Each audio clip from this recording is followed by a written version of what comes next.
Chapter 1. Doctor, can I still be saved? What's wrong with me? Qin Guang rubbed his hands and blushed. He sat in the hospital and looked at the doctor in front of him, feeling extremely embarrassed. The young school doctor sitting in front of him, although half of her face was covered by a mask, looked at Qin Guang from head to toe with a meaningful gaze, making him feel uncomfortable all over. Student, your problem isn't serious. It's a normal physiological phenomenon for boys your age. You don't have to be too nervous. The female doctor seemed to be a little uneasy. She took a deep breath and said so. Although Qin Guang couldn't see her face, he could tell from the redness in her eyes that she was actually quite embarrassed. This kind of thing was really hard to talk about. Why did the school doctor on duty today have to be such a young girl? Did she not look at the almanac before going out? Oh. Thank you, doctor. I'll be going then. Don't I need to prescribe medicine? Since there was nothing else, he should hurry up and leave. The doctor stood up and shook the white coat on his body. Although his body was tightly covered, he still looked slender and well-proportioned. She didn't want to talk to this student at first, but she thought that a doctor should be like a parent, so she might as well say something. You don't need to take medicine, but you really should pay more attention. Qin Guang covered his face. He felt that there was a hidden meaning in her words. Pay attention to what? The female doctor opened her mouth to say something, but she suddenly stopped. She looked up at the girls queuing outside and thought for a moment. She took 2 steps forward and whispered into Qin Guang's ear. Student Qin Guang, you've been having problems for the past few days. It's a little too. Anyway, a boy's body will mature at 22 years old. You should try not to look at things that aren't good for your body and mind. You should also pay more attention to self-control. There's really nothing else. As the female doctor spoke, her fragrant and warm breath softly brushed against Qin Guang's ear. She just had to say such things. Qin Guang's face immediately turned red as he quickly covered his face and retreated. All right. I'll definitely pay more attention. Thank you, doctor. Walking out of the school hospital, he took a deep breath and reluctantly looked back at the school hospital. Old man, I'm wronged. I really haven't seen anything recently. For the past few days he had been feeling that something was wrong with his body. Since 5 days ago he had been having strange dreams all night as if he had seen a ghost. As soon as he fell asleep, his mind would be in a trance, as if there was someone talking beside his ear endlessly. However, he could not clearly hear what the person was saying. He only vaguely knew that the voice came from a woman, and it was clear and melodious. Even though the voice was as far away as a mountain, it still gave him a soul-stirring feeling. It was like poison, causing him to be unable to sleep at night and toss and turn restlessly in bed. He drew the map. This morning he crawled out of bed at the first glimmer of dawn. When he touched his bedding, he realized that another shell had formed. Faster, see. If this went on, he would kneel. How did this happen? Qin Guang racked his brains but could not think of a reason. 5 days ago he had only done something he was guilty of. All I did was take a cup that a passenger left on the bus and use it myself. Heavens, do you really have to punish me so viciously? That weirdo got off the bus and left without saying a word. He did not take anything. When I called him, it turned out to be an invalid number. When he turned around, he did not contact me. What's even more ridiculous is that I clearly saw his face, but I can't even remember what he looks like. It's like seeing a ghost. The thing that he left behind was not something valuable.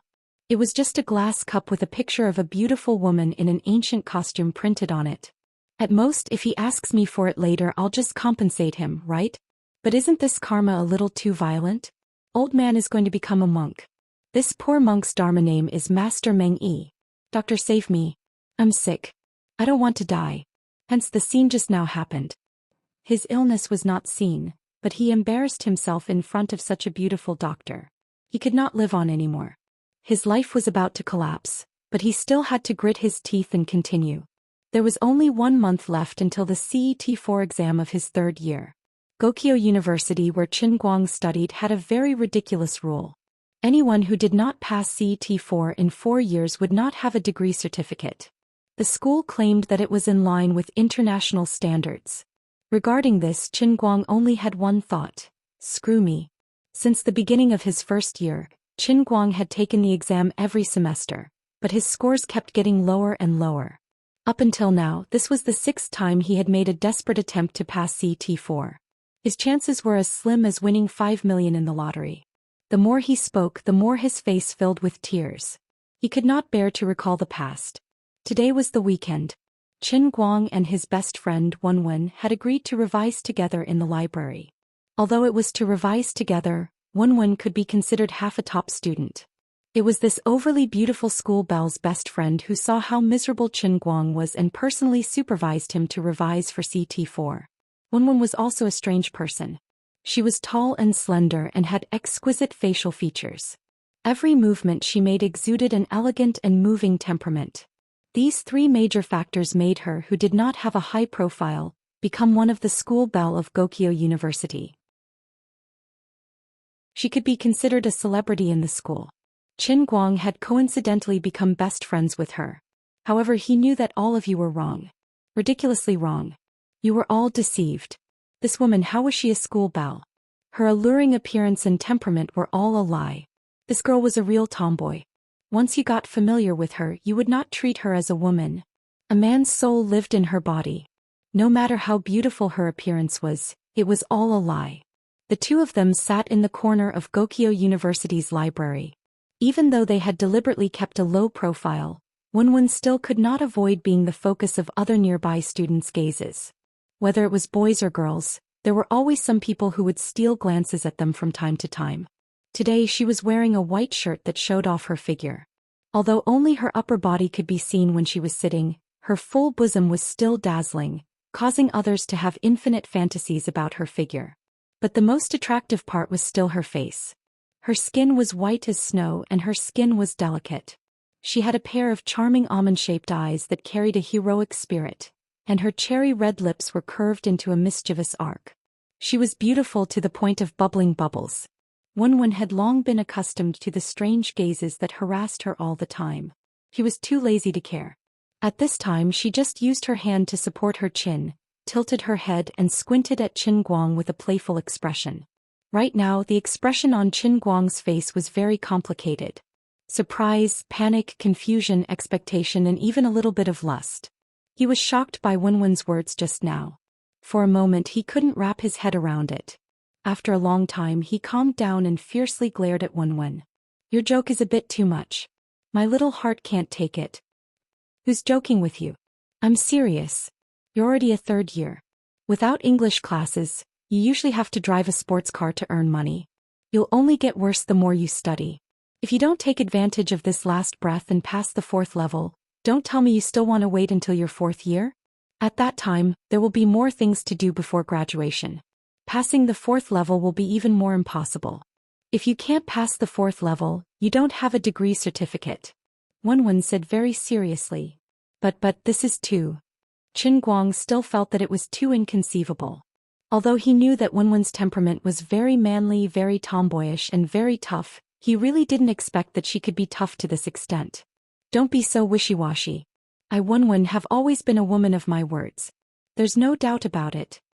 Wenwen heavily slammed the table and glared at him with domineering eyes. For an old virgin like you, a beauty like this lady definitely has a fatal attraction. In order to stimulate your greatest potential, in order to let you get rid of the quagmire of not being able to graduate, in order to save a youth who may not be able to graduate and walk on the wrong path, this lady today solemnly promises that as long as you pass the 4th level, I won't be able to kiss you here through your clothes. 5 minutes. Wenwen continued to say and even used the tip of her finger to point at her 34C erect peaks. Qin Guang's mouth opened so wide that a goose egg could be stuffed in it. Wenwen continued to say, although the two of us aren't in that kind of relationship, it doesn't matter. Anyway, a kiss won't hurt a piece of flesh. As long as we don't say it out loud, the heavens, the earth, you and I will know it doesn't matter. After a pause, Wenwen said again, as a brother, it's not a problem for me to do anything for you. What do you think about this small matter? I really want to help you with all my sincerity. You're lucky. How about it? Do you want it? Is this reward good enough? Is this motivation enough? This lady has sacrificed her body to save your life. That's right, this was the thing that made Qin Guang panic. Just now his best friend Wenwen, this good brother, who had a beauty that could cause the downfall of a nation, but hid a heart of a tomboy, actually said that as long as he could pass level 4, she would let him kiss her chest through her clothes for a whole 5 minutes. Following the direction of Wenwen's finger, Qin Guang's gaze gradually moved downwards again. When he saw the place where her finger was pointing, his mind went blank. Chest. Not through clothes. Kiss. Face. Apart. Zhong. You're really not teasing me? Qin Guang was a little uncertain. Wenwen was indeed a goddess. Even if she didn't have any makeup on, she wouldn't lose to those goddesses on TV who were meticulously made up. She belonged to the category of evildoers who, even though they knew she was poison, couldn't help but want to swallow her into their stomach. Unfortunately, she was a tomboy. I'm really not teasing you. This lady is serious. Wenwen nodded her head heavily. Qin Guang felt that his whole body was about to collapse. She was simply tempting him to commit a crime. His gaze drifted downwards and Qin Guang was looking at Wenwen's pair of tall and full breasts. Even with the white coat covering them, he could see that they were quite majestic. At such a close distance, even if Wenwen only moved a little when she breathed, this pair of white rabbits would tremble incessantly. In a daze, there seemed to be a warm fragrance drifting out from there, and his nose felt like it was going to melt. He found that he was really moved and his mind had already started to imagine that scene. She stood in front of him with her upper body bare and he puckered his lips and slowly moved closer. Tongue. Cha, withdraw. I can't think about it anymore.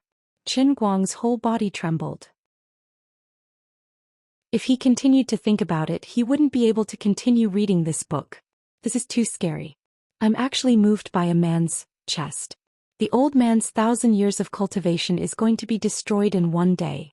Seeing his infatuated look, Wenwen smiled without saying anything.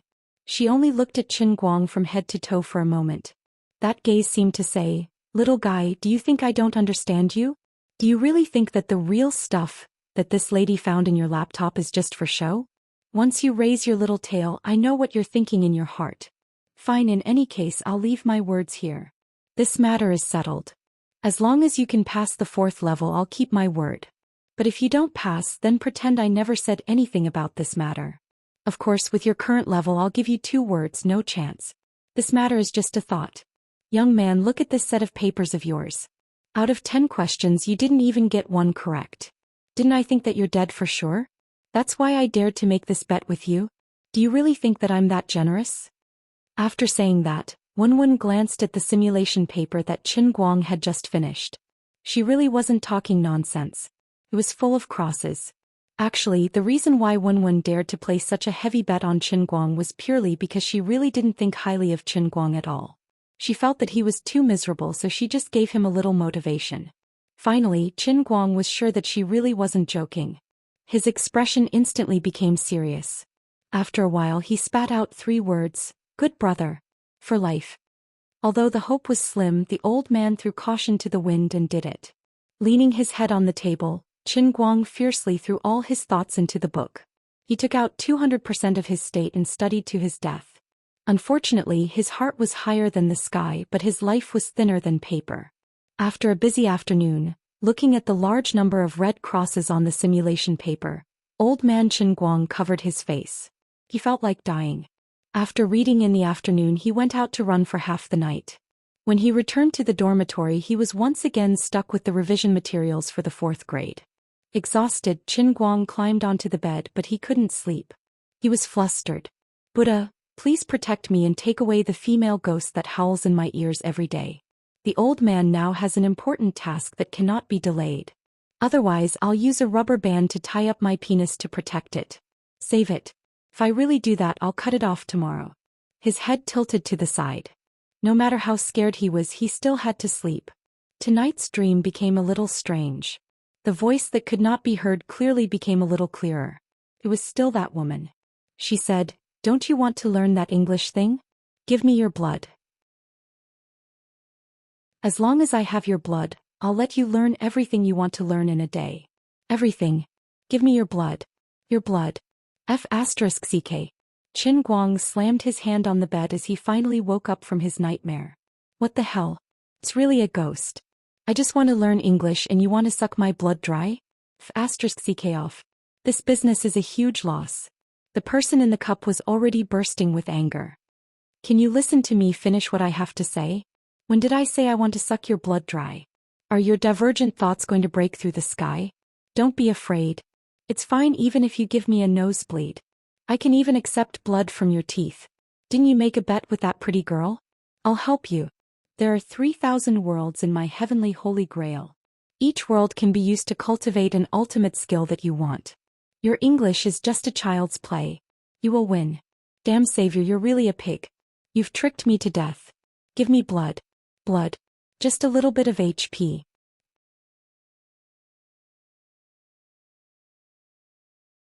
Chapter 2. The next day, Qin Guang and Wenwen were revising in the library together again. Although he had been woken up by a nightmare last night, Master Guang was still full of fighting spirit and was in top form today. Wenwen turned to size up Qin Guang, a strange look flashing through her eyes, but she quickly hid it. She couldn't help but recall the scene when they first met. University had just started then and broadband hadn't been installed in the dormitory. Wenwen had gone to the internet cafe outside the university to take a look, but who knew that she would be harassed by a few hooligans when she left the cafe. Just as she was about to deal with these people, Qin Guang, who happened to pass by, rushed out and stood up for her. Qin Guang was alone after all, and he had rushed up on impulse. In the end, he was restrained by these hooligans in less than 2 rounds. Frankly speaking, Wenwen had felt that Qin Guang was a little silly and adorable. Why did he rush over directly? He was clearly just an ordinary person, and the entrance to the internet cafe was so dark. He couldn't have seen her face clearly, so he couldn't be considered a hero saving a damsel in distress. Your expression is so strange. What are you thinking about? Qin Guang, who was at the side, had finished another set of reading comprehension. He turned his head and saw Wenwen in a daze, holding her cheeks as she stared at him blankly. There was a sinister smile on her face that made one's hair stand on end. He couldn't help but ask. Wenwen blinked. I'm thinking, why did you dare to rush over at that time? Besides, what's the use of rushing over? Qin Guang's face twitched. Of course he knew what Wenwen was talking about. Now that he thought about it, he had indeed been extremely foolish back then. After all, he had just entered university and hadn't gotten used to it yet. When he saw such a thing, he thought that it was still high school, and these hooligans in his hometown's county town would more or less have to give face to his brother Guang. He hadn't thought much about it then and had gone over directly. Unfortunately, this was Wujing City, not his hometown. The hooligan didn't give him any face at all. At that time, Qin Guang thought he might be beaten up badly. What was the result? The little girl who looked delicate just a moment ago had turned into a female Tyrannosaurus in the next second. She suddenly rushed up and beat the hooligans to the ground, causing them to cry and scream. She was so excited that she couldn't stop. Even he, the hero, who had saved the beauty, suffered a punch for nothing. He almost vomited all his stomach acid. Qin Guang felt extremely wronged. If you can fight so well, don't pretend to be delicate. Isn't this causing misunderstandings? Didn't I get beaten up for nothing? Later, Wenwen felt really embarrassed and brought him to the school's infirmary for a checkup. The results were also shocking. Internal injuries. He almost had internal bleeding. And this was just king accidental punch. After that, the two often ran into each other in school. They occasionally chatted for a while and found that they actually had a lot of common interests, especially the two of them liked to play Dota. They spent more time together and after a while they became the heartless best friends they were now. However, in the past year the time that Qin Guang played games with her had decreased. Something happened to his family and he was now very short of money.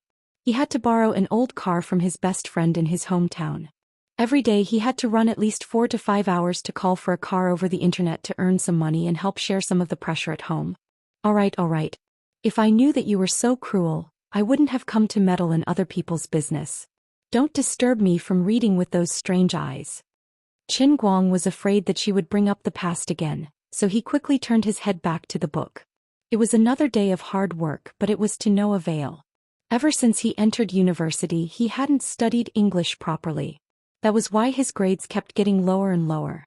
Now, even if he gave Wenwen a huge motivation, his foundation was too poor. It wasn't easy to make up for it in a short period of time. The two of them walked out of the library side by side.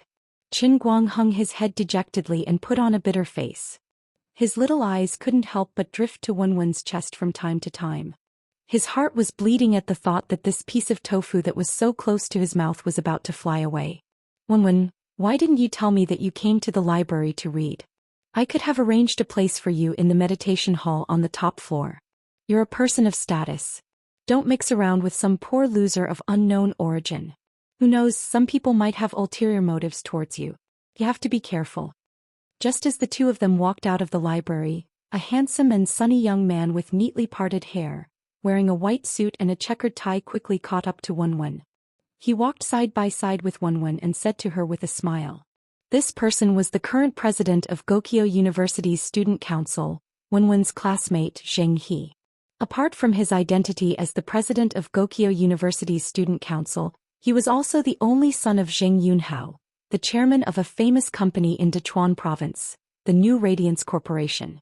He was also a member of the New Radiance Corporation's board of directors.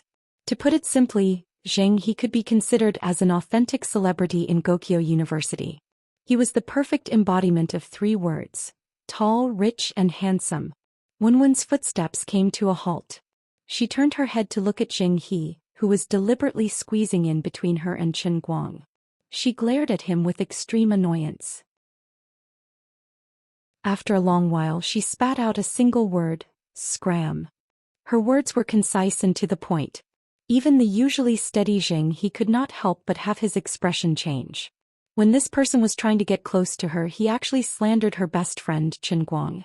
Wenwen was not going to be polite with him at all. Chen Guang, who was standing at the side, was already used to Wenwen's extremely cold reaction. Over the past 3 years, similar scenes had played out countless times.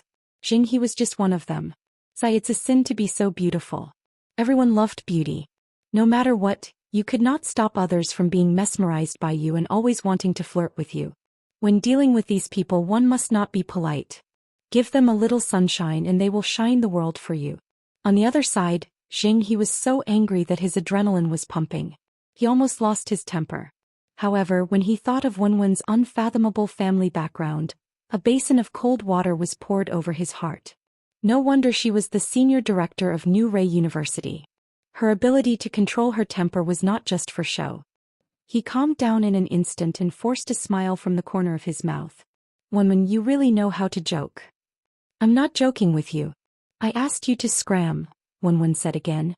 You. Zheng's expression turned a little ugly. What? Do you still want to flip out? Wenwen's expression was as cold as frost as she looked at Zheng coldly. Under the pressure of her aura, Zheng turned his head to the side in embarrassment and did not dare to say anything. Zheng had been repeatedly humiliated by Wenwen. He knew in his heart that he must not provoke her anymore. If he really pissed her off, it would not end well for him. Moreover, the people nearby had already noticed the commotion. If it continued, he was afraid that the news of him, the president of the student council, being embarrassed in public would spread in the school. Therefore, he hurriedly smiled at Wenwen as if he was trying to please her. Then he turned his target to Chen Guang. Chen Guang, I have more or less heard about what happened in your family. It is important to know one's place. I won't say more than that. You should understand. No matter how close a toad is to a swan when it's young, when everyone is grown up, a toad can only be with another toad and a swan will only marry a swan. If a toad doesn't go far away, I'm afraid it will be accidentally trampled to death by another courting swan. In front of Chen Guang, Zheng had the capital to be arrogant. Wenwen, who was at the side, did not say a word. She knew Chen Guang too well. With this guy's personality, Zheng's level of provocation was purely a waste. Sure enough, Chen Guang heard that and grinned. Young Master Zheng, do you know what the biggest difference between you and me is? Zheng saw that Wenwen did not speak and became even more excited. It's just that you are a poor loser. Although I don't want to flaunt my wealth all day long, this kind of thing anyone with a discerning eye can see, right? What he was thinking was very simple. In terms of family background, appearance and temperament, which one of them is not 8 streets better than you? This is the biggest difference between us. I don't believe that you can say anything else. Chen Guang suddenly put on a straight face and pulled Wenwen's hand to walk away. You won't understand even if I say it. Then let's go. People stay with wild animals for a long time, they may get the bird flu. Wenwen couldn't help but laugh. She put her hand on Chen Guang's shoulder and ran away with a laugh. What you said makes sense. What if a wild white swan goes crazy and bites people? I'm dying of laughter. What an idiotic pretense. Comparing yourself to a beast, you must have a screw loose in your brain. You. Xing, he didn't know how to react for a while and his face turned ashen. Bastard. He did not expect Qin Guang to laugh at him with his own words. He did not even give him a chance to counterattack and ran away quickly. At this moment, Xing, he felt as if he had been slapped in the face for no reason. When he came back to his senses, the other party had already run a few hundred meters away. There was a nameless anger in his heart, and there was nowhere to vent it. Qin Guang, just you wait. Sooner or later you will suffer. Don't fall into my hands.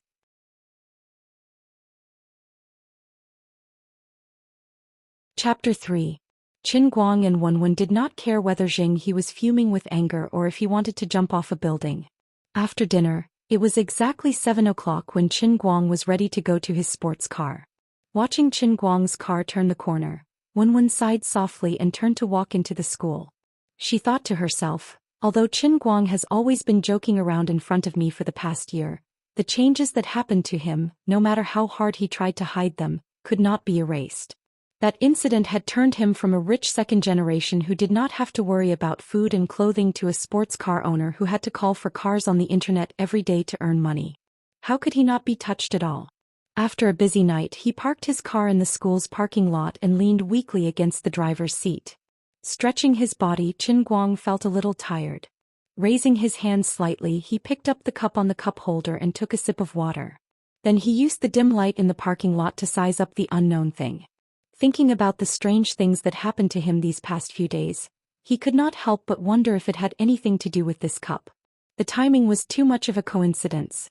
Under the illumination of the street lamp, the crystal-clear fiberglass cup glowed faintly, and its appearance was still acceptable. However, no matter how beautiful this thing was, it was still just a cup, the kind of thing that could be bought at street stalls at any time.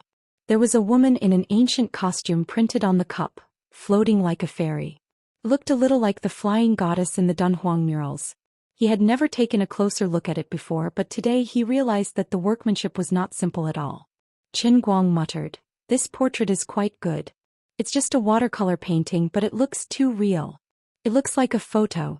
See, look at this little face. It's pink and white with a tinge of red. Amazing, really amazing." As he said that, Qin Guang could not help but stretch out his fingers to touch the face of the flying goddess.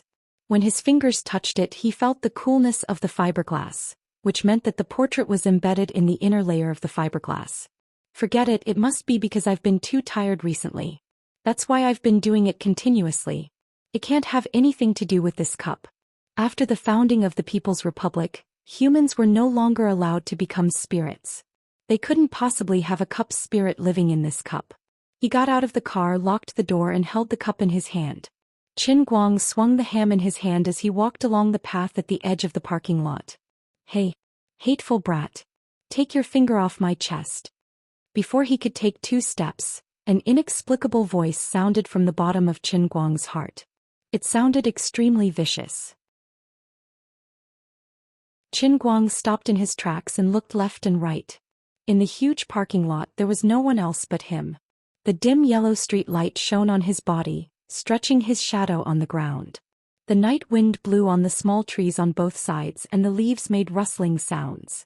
From time to time the sound of insects came from the grass. Everything seemed so lonely. *CK, could it be a ghost? There was absolutely no one else. Something's not right. This tone, does it sound a little familiar? It seems to be the same person that I've been dreaming about every night for the past few days. Thinking of this, Qin Guang felt his hair stand on end. He quickly shook his head. "Don't joke around. What era is this? We have to believe in science. There are no demons or ghosts. This is definitely an auditory hallucination. I need to calm the nerves and nourish the brain. Or even 3 bottles of juice will do. I'm really sick." Putting away these unreliable thoughts, Qin Guang held the cup in his arms and walked forward quickly. He didn't hear the strange woman's voice again until he walked out of the parking lot. He looked back several times, but he didn't see anyone following behind him. His heart finally relaxed. He thought to himself, it really was an auditory hallucination. "Sigh, I'm really unfortunate." The woman's voice just now didn't come from outside his ears. It came from the depths of his mind. Hallucination. This is definitely an illusion. I'd better hurry back to my dorm and have a good sleep. Qin Guang, I've been waiting for you for a long time. Later, I really want to know if you can still be as cocky as you were this afternoon. Just as he stepped out of the parking lot, another untimely voice rang out. This time it wasn't the woman but a tall figure in a white suit blocking his way. Behind this person stood 5 well-built young men. They were obviously the school's sports special admissions students. He. This guy had suffered a loss in the argument in the afternoon. He actually brought people to block Qin Guang at night. After what happened in the afternoon, Qin Guang knew that He would definitely be dissatisfied with him. However, he didn't expect his revenge to come so quickly. However, if he was given another chance, Qin Guang would still have the same attitude in the afternoon. Qin Guang wasn't the kind of person who would happily put the right side of his face up for others to slap if they wanted to slap him on the left side of his face.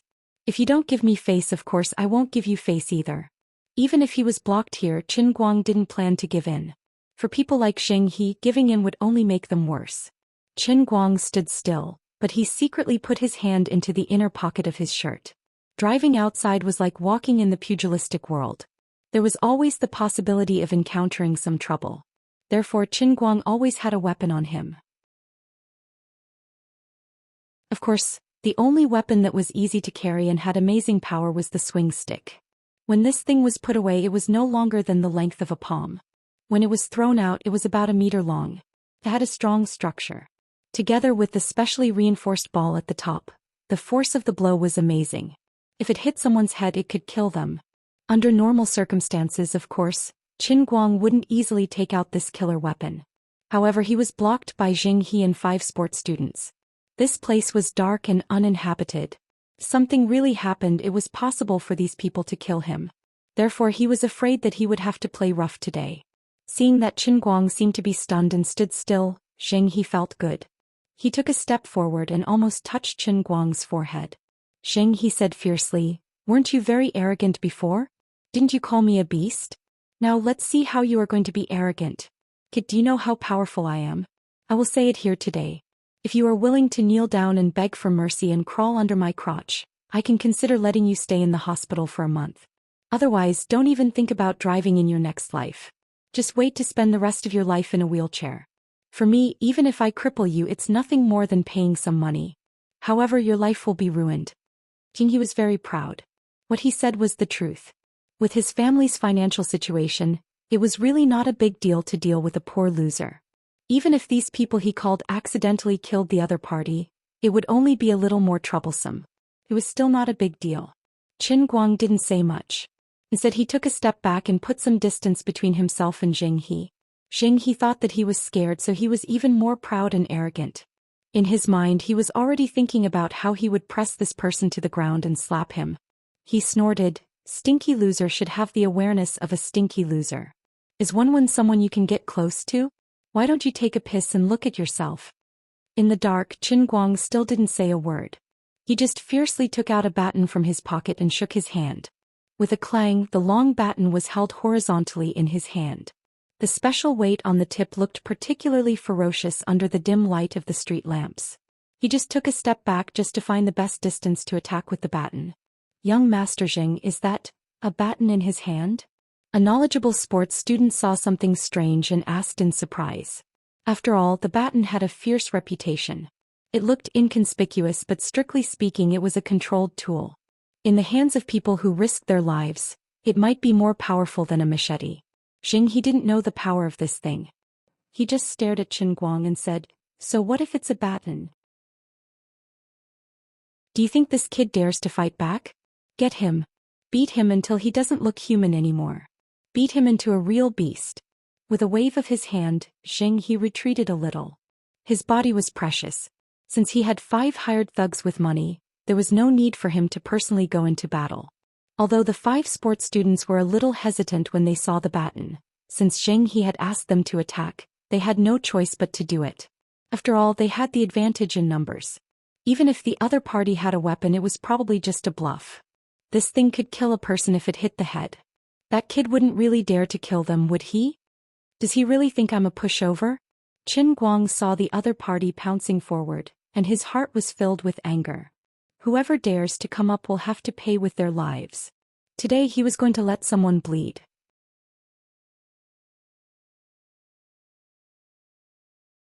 Chapter 4. Qin Guang was also a person who had been born with a silver spoon in his mouth. He had seen a lot of idiots who deceived their parents. He could completely understand the mentality of people like Zheng He. Don't be fooled by him saying that he would teach Qin Guang a lesson. If he really didn't resist, he might really be crippled alive. As the saying goes, those who are arrogant crawl are stupid. Those who are stupid are afraid of those who don't care about their lives. The current Qin Guang had already become a poor loser, just as Zheng He had said. If he didn't show his attitude of not caring about his life, he would suffer a big loss. As soon as he finished speaking, facing the siege of the 5 sports students, not only did Qin Guang not retreat an inch, but he even took a step forward. His eyes flashed with a bloody light, and he even raised the baton in his hand high up, ruthlessly smashing it towards the head of the person in front of him. What the F***ck? This guy is serious. These 5 sports students weren't good people in school. They had done a lot of bullying the week, but they had really never seen someone like Qin Guang who wanted to kill without saying a word. The person who was targeted by Qin Guang suddenly panicked. His reaction was fast enough and he raised his hand to block his head. Then there was a cracking sound as the baton hit his arm. Unexpectedly, his arm was fractured. The other 4 people were trying to rescue Qin Guang. 3 of them raised their fists towards Qin Guang's body, and the other person turned his head to the side to look for a useful guy on the ground. Qin Guang hadn't fought many times since he was young, but he also knew that in this kind of one versus many situation, there was only one way to suppress the opponent. That was, no matter how others attacked you, you didn't have the mood or ability to dodge the attacks of others. You just had to focus on one person and ruthlessly beat them to death. You had to let them know that even if you were beaten to death here, the person you were targeting would have to die with you. His back and waist were hit 3 times. These sports students' fists were really heavy, and it made Qin Guang feel so uncomfortable that he wanted to vomit blood, but he still chased forward. This time, the baton was aimed at the temple of the person who had just broken his forearm. Someone was going to die. In the nick of time, the person who had turned around to look for the guy on the ground finally appeared in time. His hands were wrapped around a metal trash can by the roadside, blocking the path of the baton. There was another loud bang. The trash can made of thin iron sheets had been completely deformed by Qin Guang's stick. The man's hands were also trembling. The trash can fell to the ground. It was as if it had been hit by a car and there was a huge dent in it. Qin Guang's eyes were bloodshot, like a beast that was about to devour someone. Damn it, didn't you want to deal with me? Come on. Come on, all of them. Whoever was a coward was a grandson. Even if I die, I'll drag you down with me. A bunch of trash. As he spoke, he felt the sound of something breaking through the air behind his head.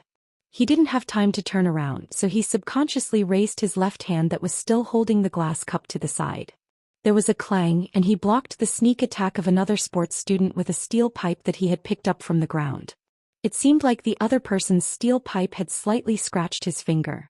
Qin Guang's left hand that was holding the glass felt like it was being torn apart, but at least he didn't get hit in the head. Damn it! You're looking for death. Under the pain, Qin Guang's adrenaline exploded. The last bit of reason in his head disappeared at that moment. He suddenly turned around and swung the baton in his right hand. It hit the shoulder of the person holding the steel pipe. The person groaned in pain, hugged his shoulder and retreated to the side. Damn it! My hand. My hand. It's broken. My hand is broken. At that moment, the first person who was hit by Qin Guang slowly recovered from the pain. He sat on the ground and howled in pain. Damn it, my shoulder hurts. Damn it, it seems like my bone is broken. From the close combat to injuring 2 people, it took a long time to describe, but in fact only a few seconds had passed. Hearing their companions scream, the 3 sports students who hadn't been injured felt as if a bucket of cold water had been poured over their heads, and they all took a step back. Qin Guang's breathing was extremely heavy, with his chest sounding like a bellows. He gave the 3 sports students a ferocious kick, ignoring the pain coming from his fingers as he took a step forth, frightening the 3 of them to the point of retreating. It was so much so that Zheng He, who was hiding at the back, was forced to the front. Yes, in terms of strength, any one of the 5 sports students was much stronger than Qin Guang. But in a fight, when it came to winning or losing, it was all about momentum. Zheng He was dumbfounded. He didn't expect it to turn out like this. He clearly had 5 sports students who were very good at fighting on his side. How did it turn out like this in the blink of an eye? It didn't make sense. Xianxia, you better think about it. Just like you said, you are rich and I only have one cheap life. It's not a loss for me to drag you to death with me. Even if you let these people beat me to death here today, I can guarantee that I will drag at least 3 people to death with me. And you, Xianxia, must be one of them. Come, let's fight to the death. As Qin Guang spoke, he pointed the stick straight at Xianxia's nose and said coldly. There was a murderous aura in his words. He wasn't joking, but he really intended to do it. Xianxia subconsciously took 2 steps back. He was afraid. He was a person of status and wealth. It was not worthwhile for him to play a game of mutual destruction with a small fry like Qin Guang. As the saying went, the barefooted were not afraid of those who wore shoes. As the son of the chairman of the New Radiance Group and the heir to a large asset, Xianxia wore extraordinary shoes. Others might not be respectful to him normally, but they would never dare to threaten his life so blatantly. Qin Guang's naked threat really caught him off guard. Don't think that I can't do anything to you if you play with your life. I can use money to smash you to death too. Xianxia said fiercely, but he was still retreating as he spoke. He was planning to run away. Qin Guang was expressionless. If you say another word of nonsense, I will kill you right now. Let's go. Xianxia wasn't stupid. He knew that the people on his side had already lost their minds. He didn't want to suffer in silence. He felt that it was not worthwhile to make things difficult for a lunatic, so he turned around and left. The 3 sports students who hadn't been injured hurriedly supported their 2 injured companions and followed behind Xianxia. They came in a threatening manner but left in such a dejected manner. It was really embarrassing. When Xianxia and his group were far away, Qin Guang's tense nerves suddenly relaxed. Qin Guang didn't have the time to think about how Xianxia would take revenge on him later, nor did he have the ability to care. Since he had already formed a grudge with this person, he could only deal with it when it came. Did a peasant deserve to be trampled on by rich people? Was this a joke? If you piss me off, even if I have to give up my body, I will drag you down from your horse. Qin Guang thought fiercely. Ever since that incident at home, although he was usually cheerful, he had always been hiding a vicious aura in his heart. It was Xianxia's bad luck. He brought people to block the road and provoked the vicious aura in his heart. When this person's temper flared up, how could he care so much about reason? How could he have any scruples? When his mood calmed down, Qin Guang slowly put away the baton. Only then did he remember that his left hand had been severely scratched by the steel pipe. When he put away the baton, he used a little bit of force and grimaced in pain. He stood under the streetlight and carefully looked for a long time. After confirming that his finger was only scratched and not hurt to the bone, he felt a little relieved. It was just a little strange. At that time, the steel pipe must have hit the fiberglass cup. Not only did the cup not break, but there wasn't even a little bit of damage. Forget it. Since this cup was a high-end product, it was normal to be more solid. After calming his mood, Qin Guang put the baton and the cup into his pocket. He rubbed his fingers and walked in the direction of the dormitory.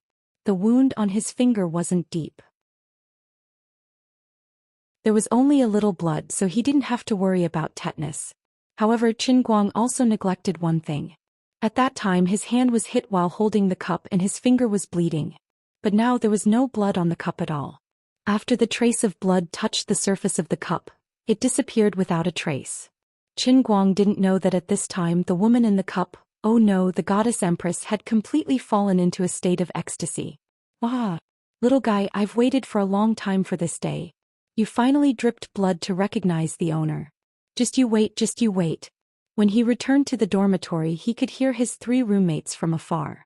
It was very lively.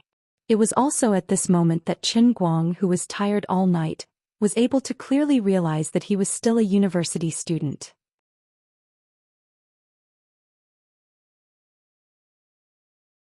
Chapter 5. It's fogging. It's fogging. Who's pulling? Say something. This shrill shout came from Bai Fan. Due to Bai Fan's small stature, his voice was sharp and ear-piercing, and his occasional effeminate aura, he was given a nickname by everyone when he entered the school. People in Jianghu called him the White Lady. Of course, Bai Fan's voice was a little feminine, and his actions were a little feminine, but overall he was quite loyal. "Wait, I'm still rushing. My blink dagger is still on cooldown. Immediately wait for the old man's people to jump in. The other rough and loud voice belonged to Xianxia, who was known as Xianxia in the dormitory. He was a standard burly man from the northeast. He spoke carelessly and looked very rough. According to him, when he was young, he was known as the Tiger of Northeast Muden River. That was indeed the case. Whenever something happened, regardless of whether he understood the situation or not, he would rush forward and start making a move. His principle in everything he did was to reason things out. However, he had to make a move first before reasoning things out. Due to this guy's bad temper, he often made a fool of himself because he did not understand the situation. As for Lin Jingwei, who was nicknamed Lil Lin, he was lying on the computer silently, his mouse moving non-stop. This guy had a calm personality and played as a carry in the game. At this time he was focused on controlling anti-mage to farm money. This kind of mid-game fighting was better left to Bai Fan, who played as Batrider, and Xiong Jinka, who played as Centaur Chieftain. As for Qin Guang, he was not given a nickname. The other three usually called him Brother Guang. Among the 4 people in the dorm, Qin Guang seemed to have the best family background. However, Qin Guang always felt that even though Lin Jingwei looked like a loser, he would occasionally show some unusual side, which made people suspicious of his background. However, Qin Guang didn't really care about this kind of thing. Who didn't have their own little secrets. Pushing the door open, the 3 of them were staring intently at the screen in front of them. This was how it was to play Dota 2. A slight distraction would result in losing the game. After driving for most of the night, Qin Guang was also very tired at this time, but he still couldn't sleep now. Since Wenwen had given him that kind of reward, even if the CT4 was getting harder and harder every year, he still had to give it a try this year. For the sake of for the sake of her diploma, no matter how hard and tiring it was, even if she couldn't even lift her eyelids, she had to fight for it with all her might. I am a young man with a dream. Without greeting the 3 teenagers who were deeply immersed in the game, Qin Guang sat on his chair and took out the CET4 revision materials to read. In order to avoid being disturbed by the sound of the other 3 playing the game, he even put on his headphones. He didn't pay attention to the outside world and only focused on reading the book. Usually, Qin Guang wasn't that serious when reading. From time to time his mind would wander. After the group of people finished the game, they would drag Qin Guang to discuss the gains and losses of the game, shifting the blame to each other. Qin Guang would also laugh and joke with these people for a while. However, the current Qin Guang was different. He was a person with great ambition and great perseverance. Wenwen's promise really made Qin Guang easily perform 200% of his state. Until the lights went out at 12 o'clock, the other 3 animals in the dormitory were ready to go to bed. Qin Guang only stretched out his hand to turn on the charging light in front of him. He didn't even lift his head. I say, is Brother Guang sick? I felt that something was wrong with him since yesterday. It's been 3 years and I've never seen him in this state. I couldn't even do this before the college entrance examination. He's really amazing. Bai Nyangzi and Bai Fan blinked at the other 2 as they washed their feet. Lin Jingwei quietly walked to Qin Guang's side. He picked up the cup that Qin Guang had placed on the table and poured a cup of water from the water dispenser in the living room. He gently placed the cup on Qin Guang's left side where it wouldn't be easily knocked over. He stood up and said to the others, "He's already in his 3rd year. If Brother Guang still doesn't pass CT4, it'll really affect his graduation. Let's not have the bedside chat and let him study properly. Xiong'e, you should also speak softly." Gulyalu, F***C, he's already asleep? He's so carefree. He's sleeping well. Bai Fan and Lin Jingwei rolled their eyes at the same time and didn't say anything else. They went straight to bed. Those who wanted to play with their phones did so, and those who wanted to sleep went to sleep. Qin Guang had his headphones on, so he didn't know that the 3 of them were talking about him. It wasn't until he felt a little thirsty that he casually reached to the side and pinched a warm cup. He turned his head and found that there was already a cup of water in it. He didn't need to think to know that it was Lin Jingwei who poured it for him. Qin Guang grinned and felt warm in his heart. Among the 3 people in the dormitory, Bai Nyangzi had the most ideas. He could also be called a neurotic with a wide range of ideas. Although Xiong'er was a little chinibu, he was very upright and would always be the first to rush to the front. Lin Jingwei came from an extraordinary family. He was steady and meticulous. It was a great blessing to be able to spend 4 years with these people in this life. Picking up the cup and taking a sip of water, Qin Guang once again put his mind back on the revision materials. Before he knew it, it was already 2 o'clock in the morning. After spending the entire day in the library and driving the entire night before returning to the dormitory, he had a fight with Xianxia and the others. To be able to focus on reading books for more than 2 hours was already a feat that he had done well. However, a person's energy was limited. After persevering for a long time, Qin Guang was still a little drowsy. However, he felt that he was in a good state. Since he didn't have any classes tomorrow morning, he decided to escape first. He lay on the table and refused to get up. He clenched his teeth and read. Finally, the drowsiness in his heart grew fiercer and fiercer. It fiercely rushed out and completely swallowed the bit of willpower in his heart. Forget it, I'll just lie on the table and doze a little. I'll sleep for half an hour before getting up. Qin Guang took another sip of water, turned off the table lamp and comfortably lay down. He didn't realize that as he lay down, the fiberglass cup that his right hand touched began to emit a faint glimmer. The source of this glimmer was the portrait of the beautiful woman in the ancient costume on the wall of the cup. This decorative painting with red lips and white teeth slightly moved. Little brat. Hey, little brat, wake up, wake up. In a daze, he seemed to hear someone talking to him again.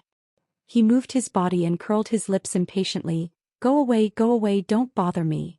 As soon as he finished speaking, he felt a tearing pain from his ear, as if someone was desperately pulling his ear. Qin Guang felt the pain and suddenly opened his eyes. He used his hands to push himself up and immediately stood up straight. He angrily looked around. Who's so wicked? Can't you let me sleep properly? He couldn't help but be angry. Anyone who was sleepy to the point of wanting to die and wanted to sleep but was teased like this would definitely feel like beating someone up. What kind of situation is this? The next moment, the angry Qin Guang quivered all over. The little bit of anger in his heart instantly disappeared, and he was completely dumbfounded.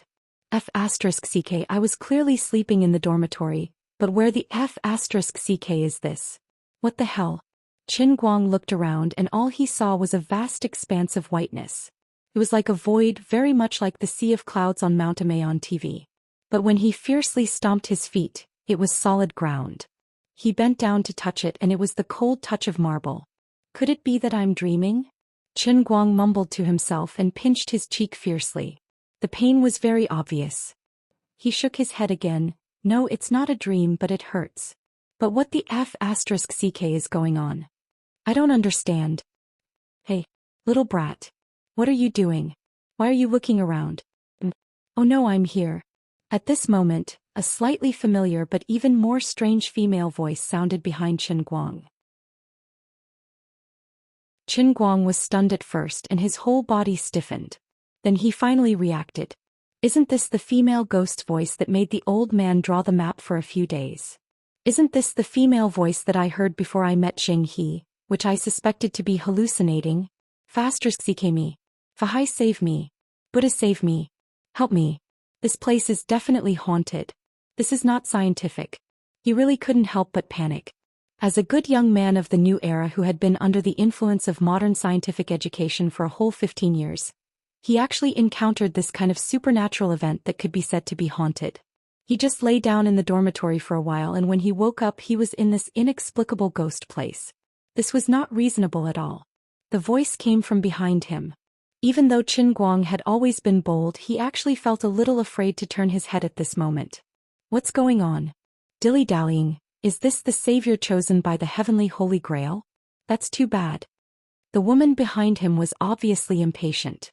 Since Qin Guang was reluctant to turn around, she ran in front of Qin Guang on her own. Qin Guang raised his eyes slightly, and the panic in his mind disappeared in an instant. He stared blankly at the woman in the ancient costume in front of him, and his whole mind actually stopped in that instant. How could it be? How could there be such a woman?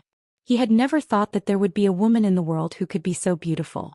With just a glance, he who had been tested by beauties like Wenwen without any makeup, was completely lost in his thoughts.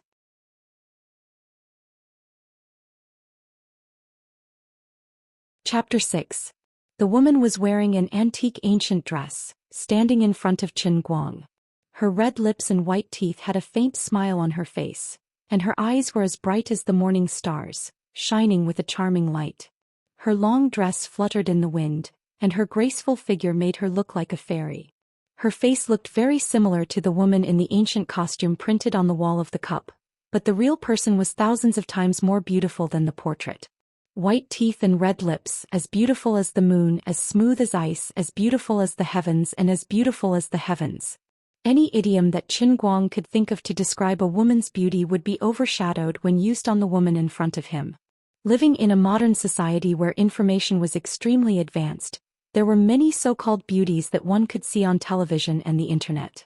Moreover, there was Wenwen's best friend hanging around him all day long, so Qin Guang should not have lost his composure like this. But the person standing in front of him at this time not only had an impeccable beauty, but she also exuded an immortal aura that made people feel ashamed of their inferiority. Just one look at her seemed to be able to cleanse one's soul, making one feel otherworldly from the bottom of one's heart. The immortal aura that surged out from this woman seemed to want Qin Guang to become a god and ascend. For her, let alone drawing a map for a few days, even if I had to draw a galaxy, my life would be worth it. What are you doing, little brat? I'm talking to you. Look again. I'll dig your eyes out if you keep looking. In the end, the moment this woman opened her mouth, her ethereal temperament was completely destroyed. This woman was not a fairy. Definitely not a fairy, she was a female hooligan. What the F***ck is going on here? I was reading and revising in the dormitory. Didn't I just take a short nap? Why did you come here? Where is this place? Who are you? What do you want? Didi. Monster? Female hooligan? Liar? That's right, you must be a liar. I'm penniless now, there's no use even if you lied to me. I don't have any mail to pick up from the post office. I don't have a landline at home. I don't have any credit points that I need to cash in at any of the major banks. I haven't had any lucky draws recently. After Qin Guang came back to his senses, his reaction was also very fast. He roared like a machine gun. He was indeed a good youth who had been influenced by all kinds of strange modern swindling methods. Just as Qin Guang was madly roaring, the woman's body changed again. Her white ancient dress suddenly seemed to be soaked in water. Right before Qin Guang's eyes, it became translucent. This time, Qin Guang's eyes widened to the size of a cow's eyes as he stared fixedly at the other party. The perfect shape of her breasts could barely withstand a person's grip with one hand, the two faintly discernible bright red spots at the top, the slender waist without a trace of fat, the slightly dark and sparse underbrush in the quiet and secluded valley below, all of this was devouring Qin Guang's mind. This woman, she's poisonous. He had no idea what this woman was saying at this time. He only thought, this swindler is putting in too much effort. If she really wants to borrow 1,000 from me, I'll just borrow it. Damn it. I've used up too much divine power, I can't even maintain the lustrous feather robe. I actually let a little brat like you take advantage of me. You're looking for a beating. This nagging woman was clearly not someone with a good temper. Seeing that he was exposed, she waved her fist and walked forward. In a moment of carelessness, Qin Guang was punched in the face by this woman. The pain was extremely real, and it even made him deny the possibility that he was dreaming. He knew that he must have been involved in something terrible. Wait a moment, I have something to say. Qin Guang tried to calm her down, but before he could finish, he was punched in the face again. He was angry. Even if you're a woman, don't go too far. If you do this again, I'll fight back. What answered him was another punch. Although this woman was exposed quite a bit because of her punching, Qin Guang was not in the mood to look at it. Being punched and kicked was really painful. Qin Guang tried to resist and fight back. You still dare to fight back? Facing the Emperor of the Azure, you're the first person in 10 billion years to dare to resist, little brat. This is what's interesting. I've been locked up for so many years and I can finally come out to get some fresh air. If you don't make any movements, how boring would that be? Awesome. Really awesome. What welcomed Qin Guang was still the woman's punches again and again. Damn, the old man was actually not a match for her. Qin Guang was really angry. This woman looked weak and slender, but her hands and feet were ridiculously nimble. Her strength was not light either. Left hook, right hook, every punch landed on the flesh. There was no way to defend, no way to dodge. As the woman moved her hands and feet, she kept saying something. Under the fist, people had no choice but to lower their heads. Qin Guang was not a masochist. He really wanted to resist, but the enemy was too strong. He was really wronged. He didn't understand the situation at all and came to this place. He met a strong woman, who looked like an immortal but was actually a lunatic. He didn't say anything and ended up getting beaten up. He didn't know who he had offended. After being beaten for an unknown period of time, the nagging woman screamed, why have you been beaten up for so long? Forget it, anyway, I've said most of what I needed to say. The first world in the cup of the Holy Grail is about to open. There's no time to explain. Let's go. Immediately, the woman reached out and grabbed Qin Guang's collar, throwing him into the sky. Qin Guang cursed, "You're crazy. I'll sue you until you go bankrupt, you violent maniac." Before he finished his words, Qin Guang, who was floating in the air, suddenly felt a dazzling radiance around him. For a brief moment he couldn't see anything. Shortly after, a terrifying suction force came from his back, as if there were 7 or 8 robust men pulling him. He couldn't resist at all and was dragged into a passage that was even stranger than this place. What is this? Time tunnel? Doraemon? The place he was in made Qin Guang unconsciously think of the cartoons he watched when he was young. These special effects were really, really expensive. Fortunately, he was freed from the crazy woman's fists. Qin Guang didn't have the mood to care so much anymore. Instead, he was desperately trying to figure out what the woman was talking about when he was being beaten up. Although it sounded a little weird and incoherent, Qin Guang still managed to sort out a rough idea of what Su Tao was talking about. His current position was inside the cup that he had picked up. The name of this cup was called the Heavenly Holy Grail. She said that her name was Emperor of the Azure, and that she was the daughter of the strongest master god in the endless realm of the gods, the master god of chaos.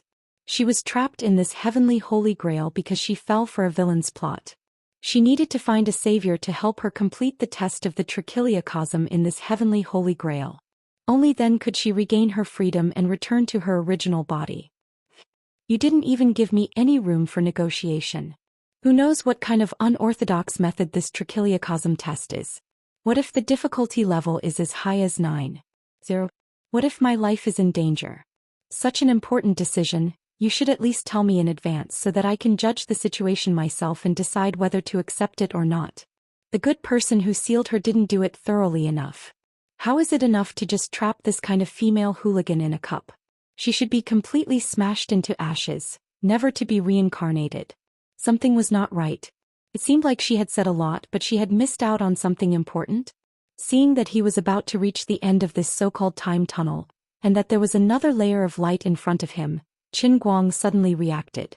This woman had only said something about the trichiliocosm test, but she did not even tell him what the trichiliocosm was, or what the test was about. She did not even let him know in advance what he had to do to pass the so-called test. To put it simply, Qin Guang was completely in the dark about what he was going to face next. What a scam. He did not doubt the authenticity of this matter at all. No matter how ridiculous all of this seemed, under the profound preschool influence of Emperor of the Azure's punches, Qin Guang already had an extremely deep understanding of this strange woman who lived in a cup. He could also be sure that he was really not dreaming. Because regardless of whether what this woman said was true or not, the feeling of being beaten up to the point of bruising could not be faked at all. From being swept into the cup to being beaten up and then being thrown into the time tunnel, all of this happened too quickly, catching him off guard. Qin Guang did not have the time to reflect on life, to experience and doubt this overly abrupt life change. If he was given a little more time, he would definitely deeply criticize the woman's intermittent talk about the endless divine realm, the master god of chaos, the Emperor of the Azure, the Heavenly Holy Grail, the Redeemer, the trichiliocosm, and all these unscientific, unreasonable, and unreliable things, and fiercely question the rationality and authenticity of their existence. After that, he would have to think about the big philosophy of who he was, where he came from, where he was going, and how such a heavy responsibility fell on him. Then he would at least use 7 to 8 days or a few months to slowly accept this completely contrary to modern science and completely unreliable supernatural event. Unfortunately, there was no time now. He had to believe it even if he did not want to. As he crashed into the light curtain at the end of the time tunnel, Qin Guang appeared in a completely unfamiliar place in a manner that he could not understand and accept at all.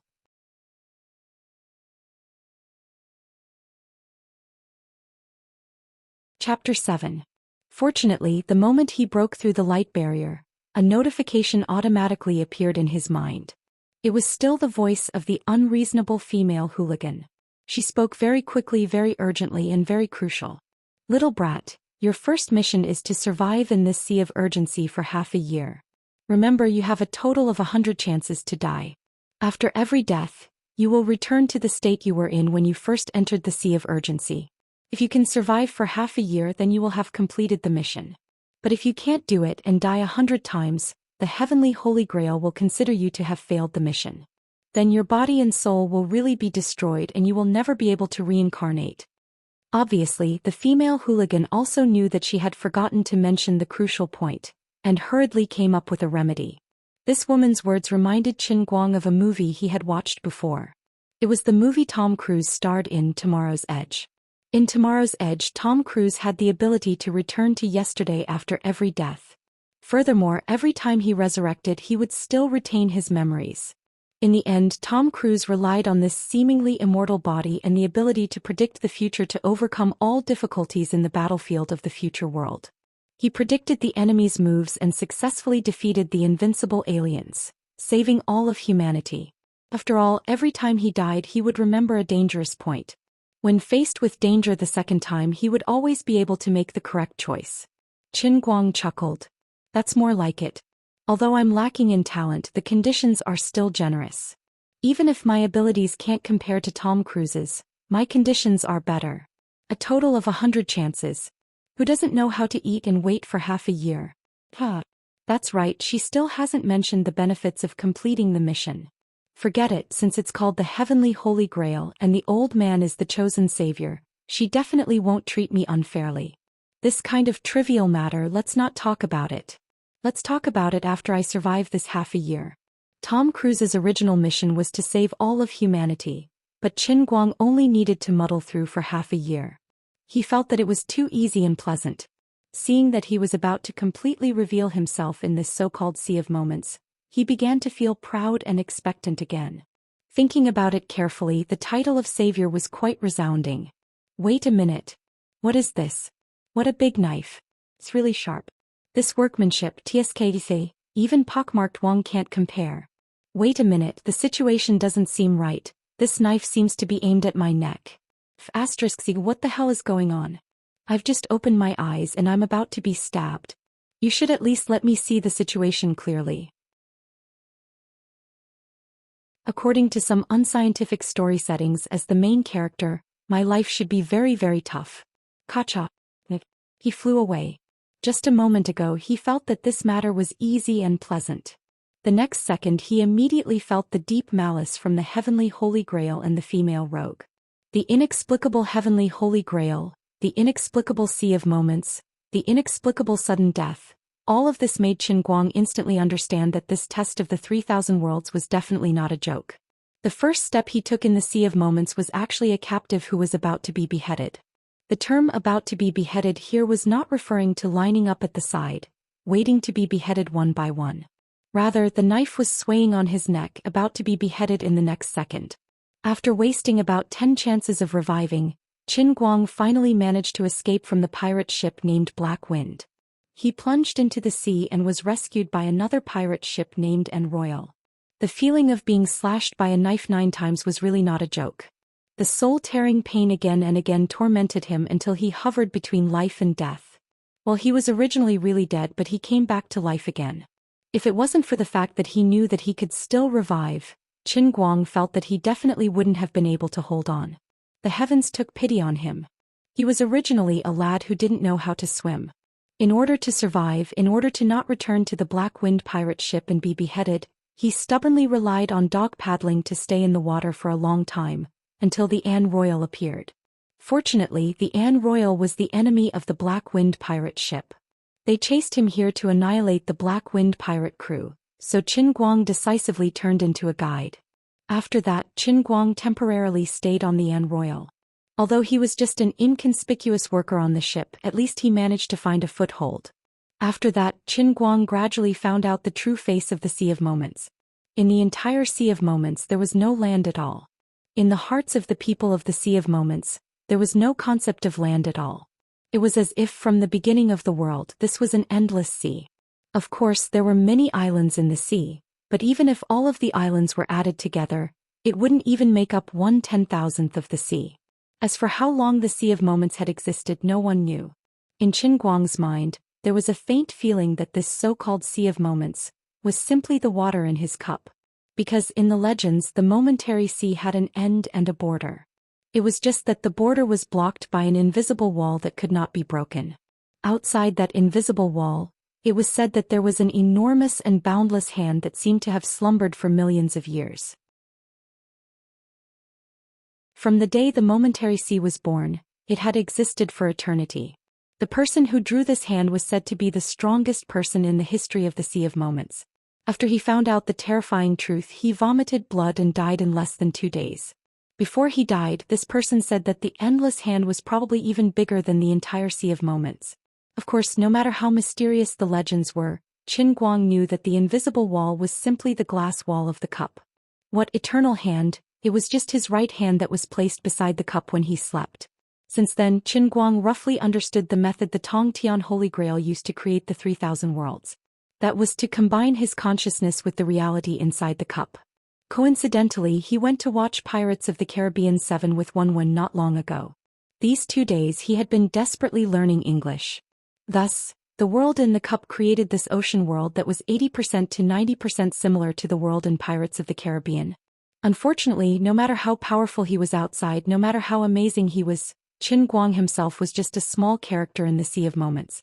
After settling down on the An Royal, Qin Guang was very careful with every step he took, afraid that he would make a mistake. As the days passed, as a modern person he was more knowledgeable than the natives of the Sea of Moments. Gold will eventually shine. His position on the An Royal rose day by day. His half-baked English improved very quickly in this environment. Other than that, being on a pirate ship, it was unavoidable to fight with others. Although Qin Guang was not considered a martial arts genius, but since he was forced to this point he had no choice but to fight with his life on the line. Compared to the natives of the Sea of Moments, he had a huge advantage. After all, he had so many chances to revive. If he was not careful, he could just start all over again. Of course, in the vast Sea of Moments, there were countless coincidental factors. Even a strong pirate group like the An Royal could meet enemies that they could not fight against or even be completely annihilated. Following that, Qin Guang died many times, but he was a person who could revive with full health. Moreover, every time he revived, he discovered that the abilities that he had previously trained were still present in his body. The strong body and killing techniques that he had trained on the An Royal made it easier for him to escape from the hands of the Black Wind pirates. After dying time and time again, it made it easier for him to enter a fearless and absolutely calm state when he was in a life-and-death situation. At least in a situation where his strength was the same, Qin Guang would not lose to anyone in a one-on-one fight. Even he did not want to admit it. "Brother, you have become so strong and brave." Moreover, relying on his understanding of the people on the An Royal, Qin Guang was able to smoothly return to the ship every time and obtain the trust of the people, allowing him to continue staying on the ship. After starting from the beginning dozens of times, every time Qin Guang revived he would be stronger than before. Until the last time he was able to contend with the Black Wind pirates until the An Royal approached. Qin Guang's fierceness caused his position on the An Royal to rise day by day. After working himself to death for almost half a year, he actually became an important figure on the pirate ship, the dignified second officer of the An Royal. In the vast sea of time, there were tens of millions of pirate crews, and the An Royal was at least one of the top 10,000 strong pirate crews. For Qin Guang to be able to become the second officer of this ship, even when looking at the billions of people in the Sea of Time, his personal strength and position was already ahead of 99% of the people. Moreover, from the time he appeared on the An Royal to the time he became the second officer on the surface, it did not even seem like half a year had passed. This could practically be considered a legend in the pirate world. This matter sounded easy, but it was actually not easy. Qin Guang was originally not a talented person, but every time he revived he had to start from the beginning. Although it seemed like he had only stayed in the Sea of Time for half a year, but adding up the time between each revival and death, it was really not a short time. For example, the first few times he revived from the time he appeared in the Sea of Time until his death, it did not exceed an hour. But later on, sometimes he persevered for a month before dying, sometimes he persevered for 3 months before dying, and the worst time was when he was just a day away from half a year, but in the end he died in the huge whirlpool formed by the death storm. When he finally completed his mission, he only had 5 chances to revive. A total of 95 times he revived with full health. Each time he lived longer than the last, from a few seconds to close to half a year. Adding all these times together, it was equivalent to him spending close to 20 years in the Sea of Time. A full 20 years, even the most stupid person could train to become a strong person. Moreover, his body's age had always been maintained at the peak of 20 years old. For Qin Guang to finally settle his achievements as the second officer, it could already be said that he was very stupid. Of course, he would never admit this point. Finally, he commanded the pirate ship to make a huge turn, bringing the entire ship out of the death whirlpool. Qin Guang silently counted the time in his heart. Half a year, it was finally up. I can finally go back. Qin Guang almost wanted to look up to the sky and roar. In these 20 years he had indeed experienced too much. If it wasn't for the fact that his heart had always been clear that this was only the first of the 3,000 worlds trials created by that unlucky cup, and that he would occasionally revive with full health on the spot, he would have almost forgotten his identity as a modern person. But now he could finally go back. Damned Holy Grail. Damned Emperor of the Azure, just you wait.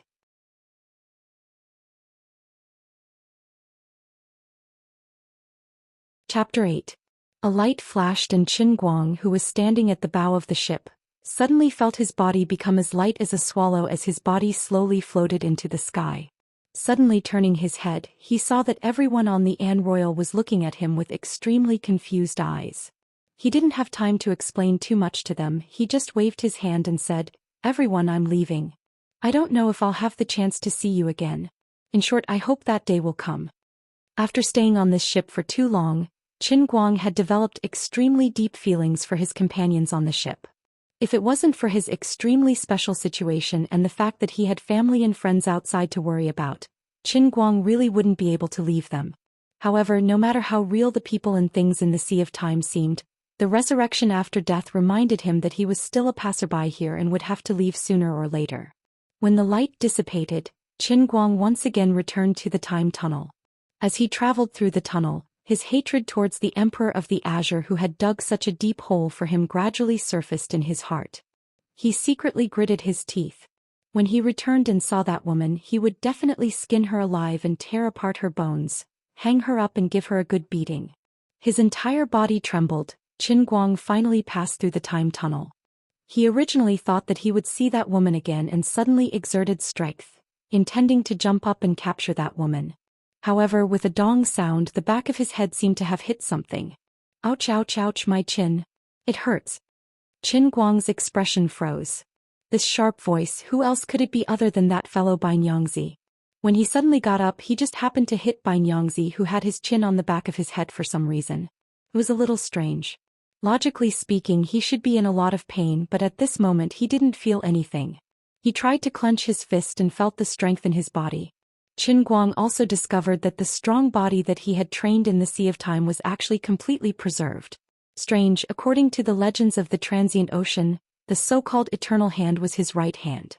In that case, when he was roaming in the Sea of Transient, he should be in existence similar to a spirit body. But now that he had come out, why was his real body in the state after experiencing the training in the Sea of Transient? This puzzled him no matter how hard he thought about it. Ignoring Bai Fan, who was making a fuss behind him, Qin Guang turned his head slightly and saw the Holy Grail, which looked like a random teacup that could be bought from a roadside stall, quietly placed beside the desk. He stretched out his hand in bewilderment, wanting to take a look at the cup, but before he could get close, he withdrew his hand. Thinking of the instantaneous sea, he didn't dare to touch the cup again. The moment I casually picked it up, the water inside started to sway. The instantaneous sea would probably be filled with raging waves. "I say, Brother Guang, you slept on the table for such a night, don't you feel sore all over? I've already woken up and you're still lying on the table. I'm worried that something happened to you. You almost knocked my chin off." Bai Fan shouted from behind, finally able to speak. Qin Guang turned his head and looked at Bai Fan with a slightly puzzled expression. "Only one night passed? As Qin Guang turned his head, Bai Fan inadvertently met his eyes.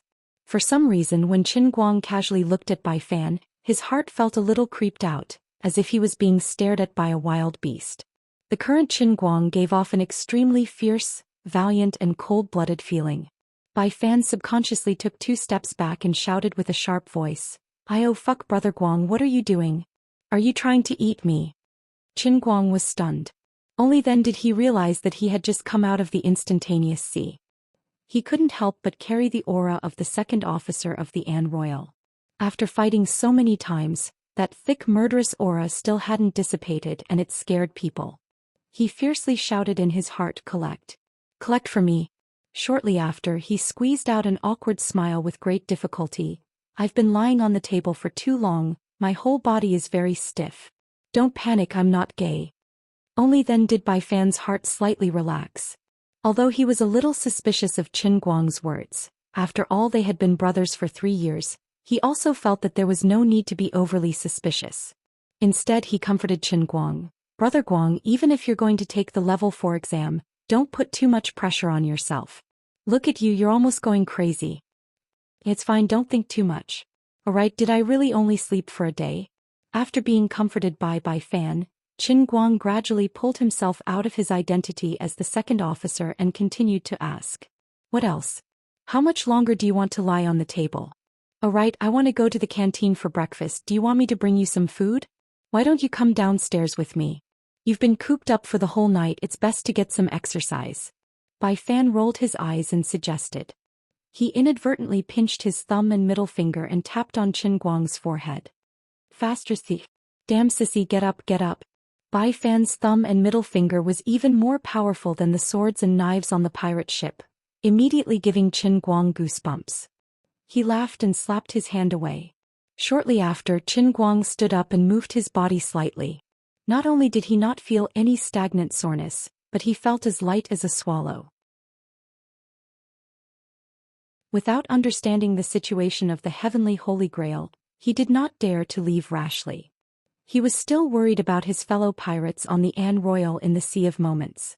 No matter what, he had to think of a way to get that unreliable Emperor of the Azure out. At the very least, he had to find out what was going on first. "Bai Nyangzi, help me buy breakfast. I want 3 steamed buns and a bowl of porridge, thanks. I want to read for a while more, I can't go down anymore." Qin Guang found a random excuse and did not intend to go downstairs. Bai Fan rolled his eyes. "I give it to you. You've suddenly become a bookworm. What kind of bewitching potion is it that makes you unable to stop reading?" Bai Fan's words made Qin Guang's mind suddenly recall Wenwen's promise. His expression changed slightly. It had already been 20 years, and when Bai Nyangzi mentioned it slightly, he remembered it. What a terrifying remnant. Wenwen. Honestly speaking, Qin Guang really missed her in his heart. Having lived for almost 20 years, Qin Guang and Wenwen definitely did not know each other for the longest time. However, the relationship between people was never determined by the length of time. Even if it was the first time a tortoise met a mung bean, once they saw eye to eye, they could still become bosom friends. At least in Qin Guang's opinion, his feelings for Wenwen were really not romantic. He also knew that with their identities he really did not deserve her. However, if one were to ask who was the most important in Qin Guang's heart now besides his parents, the next would be Wenwen. After waiting for about 10 minutes, Bai Fan returned to the dormitory with a big bag of breakfast. Lin Jingwei and Xiong Jinke, who were lying on the bed pretending to be dead, instantly came back to life. They jumped out of the bed and wolfed down the food. "Brother Guang, do you want to go to the morning class? There are only 3 classes left for the White-Faced Devil's environmental biology. I don't know if he will call attendance this time. I heard that if you are caught by him, your usual scores for the final exam will be directly reset to 0. Lin Jingwei reminded carefully. He also knew that Qin Guang had been lying on the chair all night last night and thought that he would probably stay in the dormitory to sleep in. Qin Guang shook his head. "I still have some things to do in the morning, so I won't be going. If he calls attendance, you guys can help me answer. If he is strict, then forget it. It's fine. His usual scores will be reset to 0. Xiong Jinke exclaimed. Qin Guang shook his head indifferently. "It's fine. If it's reset to 0, then so be it. As long as I can properly score 60 points in the final exam, my usual scores don't matter." After all, he had just come out of the transient sea. Qin Guang's mind was still immersed in his identity as the second mate of the An Royal. He could not adjust his mind. Of course, he also knew that this real world was his home. Not to mention other things, his family and friends were all here. After breakfast, the other three hurried to the school building. Qin Guang sat in front of the writing desk and stared blankly at the heavenly Holy Grail.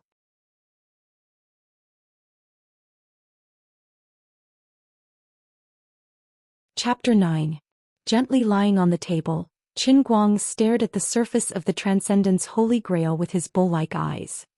His mind couldn't help but start to recall the bits and pieces of his time on the An Royal. That young and beautiful Captain Annie, who had the blood of the royal family, always liked to play dirty jokes on him. Once, Qin Guang took it seriously and snuck into Captain Annie's room in the middle of the night. As a result, he was ruthlessly beaten up by that woman and hung on the mast for an entire day. Thinking about it now, he still hated it to the core. An old Jack who liked to shave his beard with a huge blade that was even taller than a man. Every time he thought about that guy squatting on the side of the ship and shaving his face with that horrifying-looking blade, Qin Guang wanted to laugh. That little warnie who always liked to follow behind him and treat him as an idol. That Bartu who always got himself covered in wounds every time he fought. The memories he had in the Sea of Time were all that deep, hard for him to forget. Even though he knew that for him that world was like a game, the game was just too real. Life was like a play and the play was like life, he couldn't tell the difference. Thinking about it, he had spent so much time in that world, but only one night had passed in the outside world. At this moment, no matter how unhappy he was with the Emperor of the Azure, Qin Guang clearly understood the power of the Transcendence Holy Grail. He had also been involved in something incredible. Little brat, what do you think? The test of the 3,000 worlds is quite interesting, right? Suddenly, the portrait of the beautiful woman in the ancient costume on the cup trembled slightly. A voice sounded in Qin Guang's mind. After waiting for a long time, the woman finally appeared again. Unfortunately, he wasn't pulled into the world within the cup. Qin Guang wanted to take revenge on her, but he couldn't just smash the cup, right? Yo. You little brat, you still dare to bite the hand that feeds you? You dare to slander me in your heart? Do you believe that I won't ask the Holy Grail to set the difficulty of your mission to purgatory next time? Do you know that there are 9 kinds of difficulty? The Sea of Moments is only the most basic one. Using the words of your world in the transient sea, you are winning without doing anything. Emperor of the Azure angrily said. Qin Guang was also furious. He didn't care if it was difficult or not. He jumped up and said, "What good intentions? How could you drag me into such a weird thing without asking me whether I'm willing or not? Even if you're a Shen Huang, aren't you being too overbearing?" "I'm sorry, I'm just being overbearing. Now that you've boarded my boat, you can't get off." Emperor of the Azure was also an unreasonable person. Qin Guang said angrily, "What do you mean we can't go down? I quit." He was quitting. "Next time I won't accept this annoying 3,000 worlds test." While Qin Guang's temper was exploding, Emperor of the Azure became calm instead. "I'm sorry. From the moment you dripped your blood on the heavenly Holy Grail to recognize you as its master, there was no way out for you. Since you've already accepted this mission, you can only walk this path to the end. Rejecting the 3,000 worlds test is equivalent to failing the test. There's only one outcome for you: death. Since when did I drip my blood on it to recognize me as its master?" Qin Guang didn't have this impression at all. He only felt that she was obviously trying to trick him. "Have you forgotten? When you were fighting with others, you used your hand to block the heavenly Holy Grail." Emperor of the Azure reminded him kindly. Qin Guang's breathing stagnated. He recalled the scene when he was fighting with Xianxia and the rest. At that time he was astonished. After suffering such a heavy blow, the Grail was actually undamaged. His hand was also bleeding, but there wasn't a single drop of blood on the Grail. Now he finally understood. This was a freaking dripping blood on it to recognize its master. This was really bad luck. You're a divine weapon, how can you be so casual? Don't you fast for 3 days, bathe and change your clothes before you drip your blood on it to recognize its master? Don't you need to set up a huge 6-pointed star formation to change the color of the wind and clouds? He couldn't help but feel weak all over. He sat on the chair and couldn't come back to his senses for a while. 10,000 divine beasts whizzed past his mind. Look at you, it's as if you've been wronged. Do you know that this heavenly holy grail is one of the top 10 supreme divine weapons in the endless realm of the gods? Even if there's only a 1 in 10,000 chance, millions of gods are willing to risk their lives in exchange for a chance to obtain the heavenly holy grail. Now that this supreme divine weapon has been given to you for free, you actually have a look of reluctance. Emperor of the Azure was speechless at Qin Guang's behavior. I understand what you're saying, but I simply don't understand what's so powerful about this heavenly holy grail. Qin Guang rolled his eyes. Moreover, didn't you say that I'll get benefits after I pass the test? Why don't you tell me where the benefits are? Emperor of the Azure grew impatient. Foolish mortal, I really can't communicate with you. You really didn't get any benefits? Think about it carefully. Alright, every time you complete a test, the heavenly holy grail needs to accumulate divine power again. I have to go and preside over the divine weapon formation. You can slowly complain here. Wait, now that I've come out, those people in the transient sea. Seeing that Emperor of the Azure was about to leave, Qin Guang hurriedly asked. Emperor of the Azure waved her hand indifferently. Don't worry, don't underestimate the profoundness of a supreme divine weapon personally created by the God Lord. Although the realm of the transient sea was created for you to pass the test, when the heavenly holy grail created this small world, it wasn't fabricated out of thin air. Instead, it truly had a beginning and an end, allowing it to become a complete and real world. Now that you've completed the test and escaped from the transient sea, the realm of the transient sea will continue to exist. You also don't have to worry that drinking water will affect the people in the transient sea. After you leave, this realm will exist independently and will no longer be affected. The power of the God Lord is far beyond your understanding. With a single breath, billions of universes will be born and destroyed. The universe that you're in now is just one of the billions of universes in my father's God Lord of Chaos body. That's good, then I'm relieved. Wait, you still haven't told me how you got trapped in this heavenly holy grail. If I keep on completing the task, what will happen in the end? Also, you're obviously some god emperor, but why didn't the transient sea give me a single cent of divine power? It's just like a medieval pirate setting. That's not right. Qin Guang still wanted to ask many more questions, but unfortunately Supreme Divinity Luli was rather impatient. She left as soon as she said she would. On the screen, her figure flickered for a while and then there was no more movement. Smiling bitterly, he'll ask her about these things the next time she comes out. Qin Guang stood up from the chair, lifted the cup and looked at it carefully for a long time. Who would have thought that this unassuming glass cup was actually a supreme divine weapon? Your family's god realm is so fashionable. Regarding this heavenly holy grail, Qin Guang's understanding was still a blank. There were still many things that he could only guess. Perhaps he could only ask the Emperor of the Azure the next time she appeared. That's right, I still haven't gotten the reward for passing the test, right? You're trying to get something for nothing, that's not appropriate. I'm not convinced. Aren't you a supreme divine weapon? Then this reward should at least be something like conferring a god position on me, or at least giving me some divine power.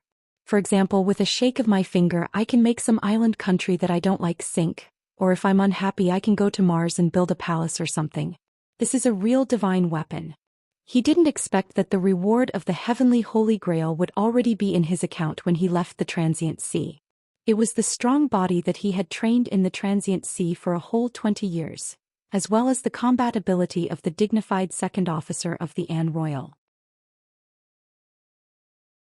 After experiencing 95 life and death struggles and torments, even Qin Guang himself didn't realize that he was no longer the same as he was in the past. Perhaps his proficient English was also a reward? Oh, wasn't Wenwen's rather indecent reward already in the bag?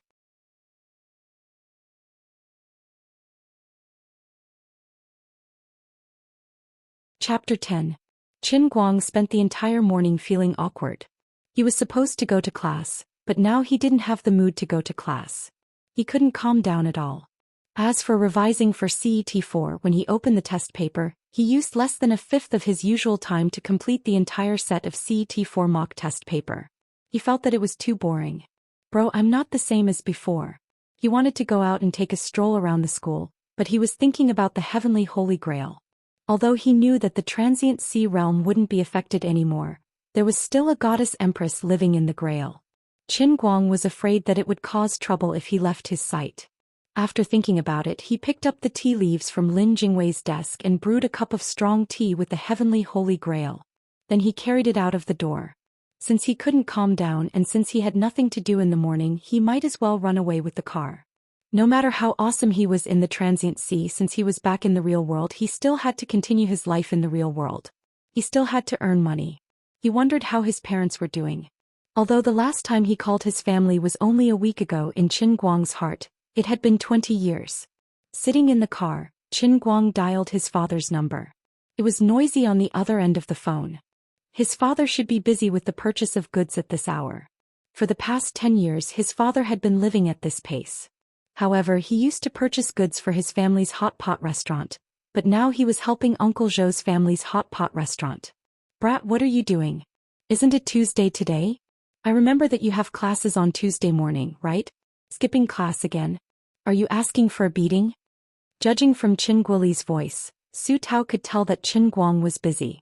However, he actually remembered that Qin Guang had lessons in the morning. Qin Guang's mouth twitched. Dad, I do have classes, but it's not important. I'm skipping. I'm in the car now. I'm going to the sports car. Nonsense. Although our family is short of money, even if the sky falls, your father will still be there to hold it up, right? It's fine as long as you can manage your own living expenses. You don't even go to class. What's the meaning of this? Qin Guoli's tone suddenly became stern. This month, the Puss Corporation's free medicine is about to expire. You have to pay for next month's medicine, right? Seems to be 40,000? Qin Guang suddenly said. Qin Guoli's anger immediately disappeared.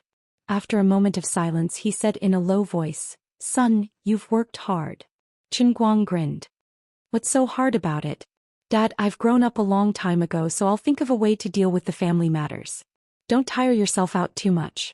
There seemed to be someone calling Qin Guoli. He just hummed twice, quickly hung up the phone and went to busy himself.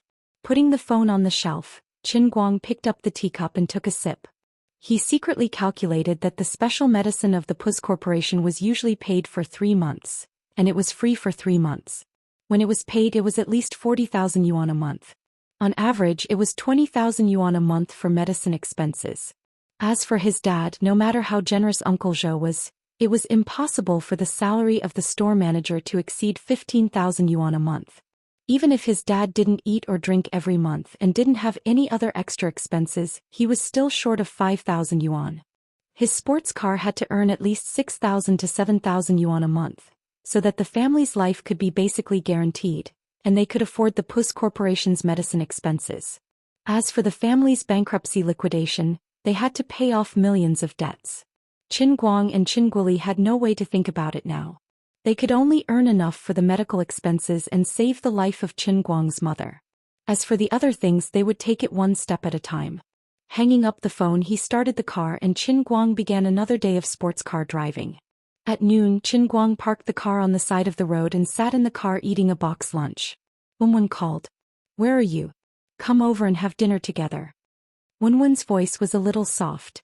It seemed that she was still under the bed. She must have stayed in bed until now. It was only one day, but hearing Wenwen's voice again seemed like a lifetime ago.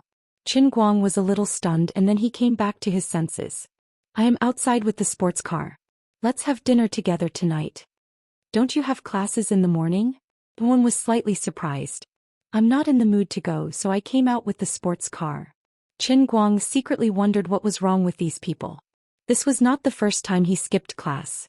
Why did it seem like he was a big sinner? Alright, then what about you in the afternoon? Are you going to the library to read? Wenwen said again, don't forget the promise of this lady. After that, the woman even giggled. After chatting for a while, she became sober. I won't go to the library in the afternoon. Don't worry. In short, you can't run away. I'm thinking about you. Let's not talk about it anymore. There's an order. I'm leaving. After Qin Guang finished speaking, he hung up the phone. While playing with the phone, he was restless.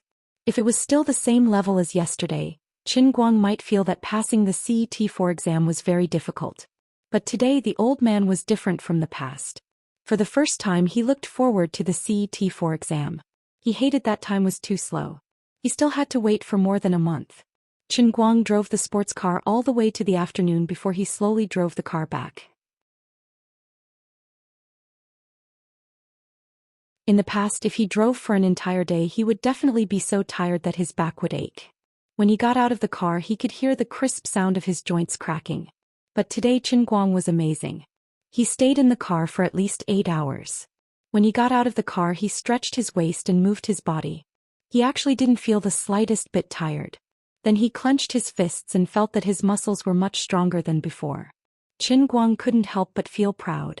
After training hard in the Sea of Time for 20 years, his body wouldn't be inferior to a bodybuilder, right? On the surface, Qin Guang didn't look much stronger than before. But the structure of his entire body's muscles had undergone an earth-shattering change. If he took off his clothes, he would discover that the lines of his muscles could be said to be perfect. His muscles were extremely streamlined. Although he was strong, he wasn't bloated at all. Instead, he was filled with astonishing explosive power. Before he could take 2 steps, Wenwen was actually already waiting for him outside the car park. Seeing him from afar, she quickly walked over. When she got close to Qin Guang, this tomboy suddenly stopped. She looked at him up and down with a bewildered expression. Who are you? Qin Guang rolled his eyes. Stop messing around. Who else could I be? Wenwen walked over slowly. She squinted her eyes. Something's wrong. Something's really wrong. You can hide it from others, but you can't hide it from me. Hearing those words, Qin Guang was startled. Wasn't Wenwen's gaze a little too formidable? On the surface, he didn't look any different from yesterday. Even if he had grown stronger, there weren't any changes to his physique. This big sister's observation skills were too sharp. Are you Sherlock Holmes or Conan Edogawa?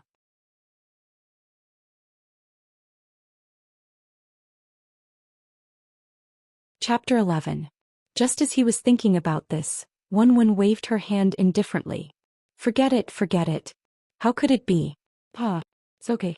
Just think of it as me being oversensitive. I'm too nervous. Pa, what are you so nervous about? Are you nervous when you see me? Have I become more handsome? Do you have feelings for me? Is it because when you think about the old man being able to? Do you feel shy deep down in your heart? Dong. My lunchbox is about to be beaten out of my face. You violent woman, control your strength a little. Qin Guang's body was bent on the ground. He angrily criticized Wenwen, the violent tomboy who didn't know how to control her strength. In his heart, he was secretly glad that he managed to get away with it. He didn't expect that Wenwen would let him off so easily and pretend that nothing had happened. However, Qin Guang knew that she must have discovered something. She was extraordinarily good at fighting. Qin Guang couldn't help but wonder if it was because she was also an expert that she could see through the seemingly inconspicuous but earth-shattering changes in his body. Also, did she sense the smell of blood that he tried hard to hide? However, since Wenwen didn't take the initiative to point it out, Qin Guang wouldn't look for trouble. He really couldn't explain this kind of thing to Wenwen. The two of them walked out of the school gate and went to the snack street at the back of the school. On the way, Wenwen saw the hot pot restaurant next to them. She was a little hungry, but she didn't ask to eat hot pot in the end. After what happened in Qin Guang's family, Wenwen didn't want him to recall it. Although she usually looked careless, she was quite meticulous sometimes. In the past, Qin Guang's family had opened a hot pot restaurant in his hometown. Furthermore, it was the largest hot pot restaurant in the county with the best business. However, last year something big happened in the restaurant. Nearly 100 people got food poisoning in Qin Guang's family's hot pot restaurant. Just the compensation alone broke his originally wealthy family into pieces. Qin Guang knew that with his father's careful business, there was absolutely no problem with the ingredients. It seemed like a simple case of food poisoning, but there must be a deeper reason behind it. However, this matter had become an unsolved case. At the time of the incident, Qin Guang's father wasn't in the restaurant, so no one knew what the problem was. Although Qin Guang swore to find the truth behind the food poisoning incident, even the police couldn't find any clues, so how could a student like him do anything? After that, Qin Guang's family couldn't recover. Not only did they go bankrupt, but they also owed more than 5 million yuan in debt. When it rains, it pours. After more than 2 months, just when the family tried their best to get Qin Guoli out of detention for more than 2 months, Qin Guang's mother was diagnosed with an illness. On average, she needed 20,000 yuan in medical expenses every month. Therefore, as a university student, Qin Guang had no choice but to drive a sports car to earn money. Do you want to eat hot pot? Qin Guang's observation skills were sharp. Wenwen grinned. Yes, I do. I'm just afraid that you'll be sad. Qin Guang waved his hand indifferently. What's there to be sad about? I'm not a little girl. I'm not that weak. Scope. It's my treat today. I haven't eaten hot pot in a long time. I miss it. The two went upstairs together. Wenwen glanced at Qin Guang and found that he was still holding the cup in his hand. She wondered, why do you carry your cup everywhere you go? You didn't have this habit before. Qin Guang smiled and said, don't I want to read and drive a sports car recently? I'm afraid that I can't keep up with my energy, so I made a cup of tea and carried it with me. When I'm tired I can take a sip. It feels great. Tea is not a stimulant. Feels great. You look like an old man. My grandfather is like you, holding a purple clay teapot wherever he goes. If you want to pretend to be a petty bourgeoisie, at least get a purple clay one. The fiberglass cup is too much. Wenwen said as she grabbed the cup from Qin Guang's hand and looked at it. Hey, so vulgar. What mountains and rivers, plums, orchids, bamboo and chrysanthemums. You actually printed a picture of a beautiful woman dressed so skimpily. Simply vulgar. Aren't you afraid of embarrassing yourself? Wenwen said in a disdainful tone as she played with the cup. Qin Guang snatched the cup back in his hand angrily. What do you know? This is what I like. A fair and graceful lady is a gentleman's match. He was panicking. He was afraid that when Wenwen played with the cup, the Emperor of the Azure would suddenly make a move. Fortunately, the Emperor of the Azure might be busy at the moment and didn't notice that someone was criticizing him outside. Otherwise, the words vulgar would be enough to make that crazy woman, oh no, the goddess of the Azure, jump up and down. After a full meal, Wenwen dragged Qin Guang to the library again. Regardless of whether he was willing or not, she forced him to look at the revision materials for level 4. In order not to let Wenwen notice the abnormality in his body, Qin Guang deliberately did many wrong questions on purpose. It wasn't easy for him to muddle through. When the two of them separated, Wenwen seemed to want to say something but stopped. She still wanted to test Qin Guang's body to find out what had changed. But in the end, she glanced at the small forest not far from the female dormitory from the corner of her eye. Under the dim yellow streetlight, there seemed to be a black shadow flashing by. Wenwen didn't say anything in the end and went straight upstairs. After getting through with much difficulty, Qin Guang let out a long sigh of relief in his heart. He turned and walked towards his dormitory. In the past, when he was still an ordinary person, Qin Guang felt that it was strange for a girl like Wenwen to be so good at fighting. Now he had become a very good fighter, especially since he had learned a lot of fighting skills from Captain Annie on the Royal. He could clearly feel that Wenwen, this tomboy, was clearly a martial artist from time to time. And it wasn't just for show, it was definitely quite fierce.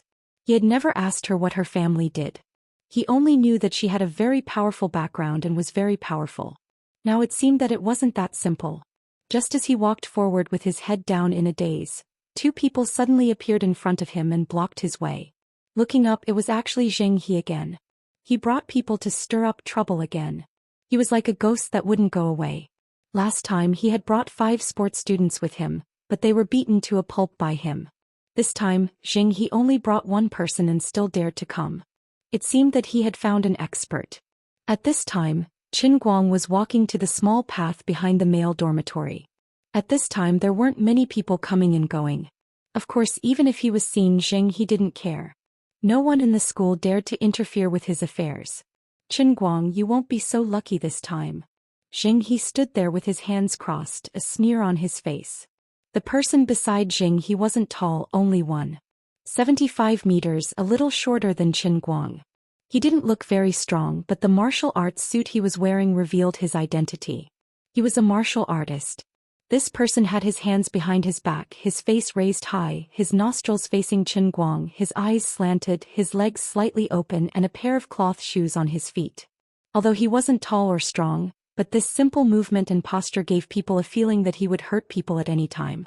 I heard that you always have a stick with you, but it's useless in front of our Korean national martial art, Taekwondo.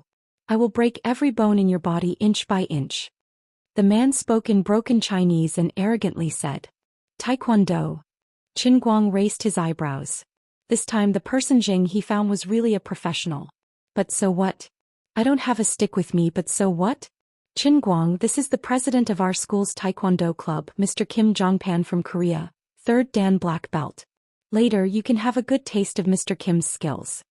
He saw that Chin Guang wasn't very nervous, so he thought he didn't know how powerful he was, so he deliberately said, "Let me tell you, your stick is only useful against ordinary people, but it is meaningless in front of a real master like Mr. Kim.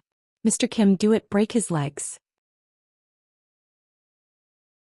He obviously didn't want to waste any more time, so he directly asked Kim Jongpan to do it. Chin Guang's eyes turned cold. Interesting, as the second officer of the An Royal, he had killed more or less hundreds of people in the Sea of Moments, and the number of times he died was as high as 95 times. This was also a skill that he gained from climbing mountains of knives and seas of fire. I want to see the power of this so-called Taekwondo. Let's see whether your 3rd Dan black belt is more brutal, or my second officer's killing methods are more incisive. He wouldn't even dream that after one night, Chin Guang was still the same Chin Guang, but there was a change in him.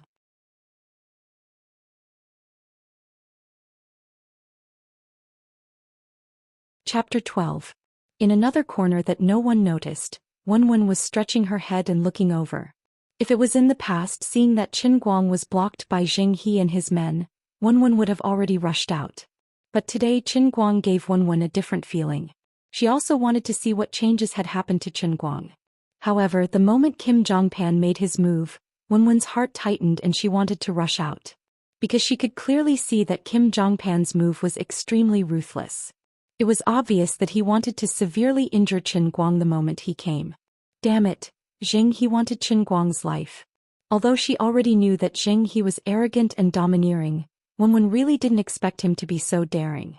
He actually let Kim Jongpan hit him hard. When Wenwen wanted to make a move, it was already too late. On the other side, Kim Jongpan had already leaped into the air. His right leg drew a semicircle in the air and chopped down towards Chin Guang's shoulder from top to bottom. In Taekwondo, the most important thing was the leg technique. Kim Jongpan's movement was big and wide. The twisting of his body allowed the strength of his leg to be exerted to the extreme. The whip kick even brought along the whistling sound of the wind. If he was hit directly, perhaps dislocating his shoulder would be a light punishment. It was very likely that Chin Guang's collarbone would be broken in an instant. It's over. Wenwen was at least 50 meters away from here. She watched as Kim Jongpan's chop was getting closer and closer to Chin Guang. Her body was a little weak. At this moment, Chin Guang, who was frozen on the spot, suddenly moved. He casually threw the cup in his hand onto the flower bed beside him. He didn't make any fancy movements, but he took a step forward and placed his hands on his shoulders. You want to catch my leg so easily? See if I don't break the bones in your hands. Kim Jongpan thought to himself as he watched coldly, his movements still smooth. With a muffled sound, Kim Jongpan's kick landed on Chin Guang's forearms. Contrary to his expectations, Chin Guang's hands were slightly lowered, and his entire body was a few centimeters shorter. He actually caught Kim Jongpan's powerful and heavy kick. What? Kim Jongpan was shocked. Just now he had underestimated his opponent, so he used this rather arrogant move at the first sight. After all, he had told him that this was just an ordinary college student. Although he fought very fiercely, he was just an unorthodox Taekwondo master. He could not be mentioned in the same breath as Kim Jongpan, a Taekwondo master who had gone through orthodox training. In the end, his leg was blocked. I'll let you be arrogant. Chin Guang roared, and both of his hands grabbed fiercely, pressing Kim Jongpan's right leg on his shoulder. He suddenly stretched out his left hand and grabbed Kim Jongpan's collar from the bottom up. His right hand exerted force and pressed Kim Jongpan's upper body from top to bottom. At the same time, Chin Guang lifted his right knee, and his knee was directly aimed at Kim Jongpan's spine. If this knee was solid, Kim Jongpan's spine would definitely be broken. Seeing that the situation was not good, Kim Jongpan twisted his body, and forcibly turned his body 90 degrees. His left leg was thrown from the other direction and it went straight for Chin Guang's head. The tip of his foot was aimed at Chin Guang's temple, forcing him to free up his right hand to defend. At the same time, Kim Jongpan exerted force from his waist and abdomen, and bent his back forward. At the same time, he slightly leaned to the side and just happened to dodge Chin Guang's knee. In the instant that they exchanged blows, Kim Jongpan knew that he had been tricked by Zheng He. He was not an ordinary person.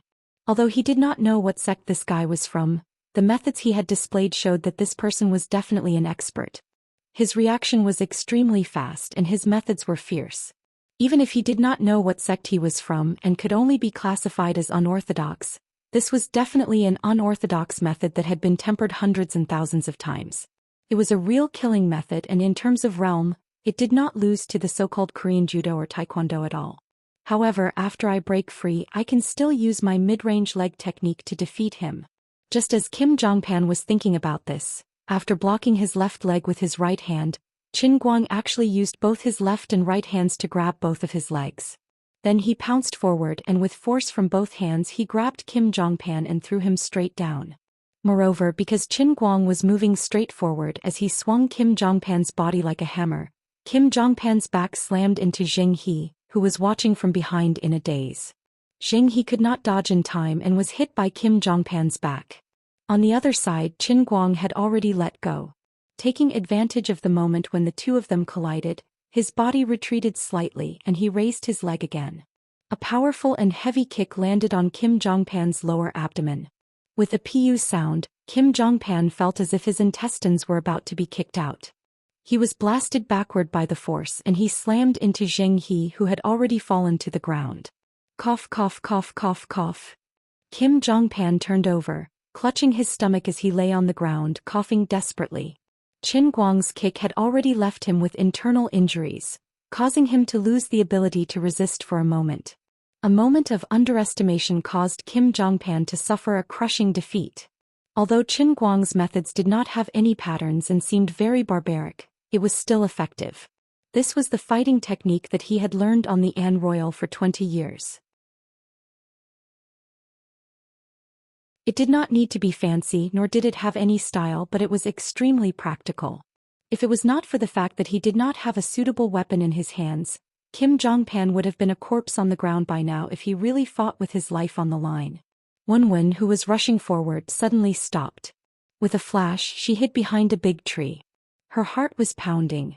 In this short moment she saw a completely different Qin Guang from the past. What exactly happened to him? Wenwen was puzzled, but she knew that nothing would happen to Qin Guang today. The one who would be at a disadvantage would only be Zheng He. On the other side, although Zheng He was knocked to the ground, he was not injured, but he was shocked. He knew how powerful Kim Jongpan was. Otherwise he would not have brought only Kim Jongpan this time. However, he never expected that this Taekwondo 3rd Dan black belt expert would be easily defeated by Qin Guang with just a few punches and kicks. At this moment, Qin Guang stood in front of him and slapped him hard on the face. Zheng He, I said that I wanted to kill you. Did you not believe me? Zheng He was stunned by Qin Guang's sudden slap. He sat on the ground, covered his face and looked at Qin Guang. He, what about you? Do you think I am joking with you? You brought people to find trouble with me again and again. Didn't I just make you lose face in front of Wenwen? You want to break my hand? Break my leg? Is it great to be rich? Can money really make a dog's guts so strong? Have you ever thought that since you are so rich, if you really force me into a dead end, I will drag you down to hell with me? What would that feel like? Anyway, I am also a poor wretch, right? You don't even give me a way out. Then should I just die with you? That would be more straightforward and end all troubles once and for all? Qin Guang grabbed Zheng He's collar and lifted him up. He looked down at him and stared at him with a dangerous glint in his eyes. After fighting in the Sea of Moments for 20 years and killing hundreds of people with his own hands, he released his murderous aura without holding back. Qin Guang also knew that with Zheng He's family background, if he was determined to not let him off and continued to pester him, sooner or later he would really be smashed to death by this guy with money. Money can make the devil push the millstone, it can also make people crazy. Maybe there would really be a day when Zheng He got involved in a murder case and he would need to pay the price to become a mature and steady rich second generation. However, Qin Guang didn't want his life to become a stepping stone for Zheng He's growth. He had to let Zheng He understand that even though he was poor, he was still a wolf. If you force me into a dead end, I will drag you along with me. At this moment, Qin Guang indeed had such a plan. As long as Zheng He showed such thoughts again, he would really think of a way to take Zheng He's life. After killing many people in the Sea of Moments, Qin Guang already had his own experience in killing people. It was unknown who was the lucky one. Under Qin Guang's naked threat, Zheng He was afraid. This time he was really afraid. Qin Guang, calm down, calm down. I didn't mean it that way. Zheng He said with a trembling voice. Qin Guang continued to stare at him. Then what do you mean? You better make it clear at once. Either you give me a reason to kill you or you give me a reason to spare your life. In my logic there is no such thing as a compromise. Today you brought a taekwondo expert to find trouble with me. Tomorrow how would I know if you will directly find an assassin?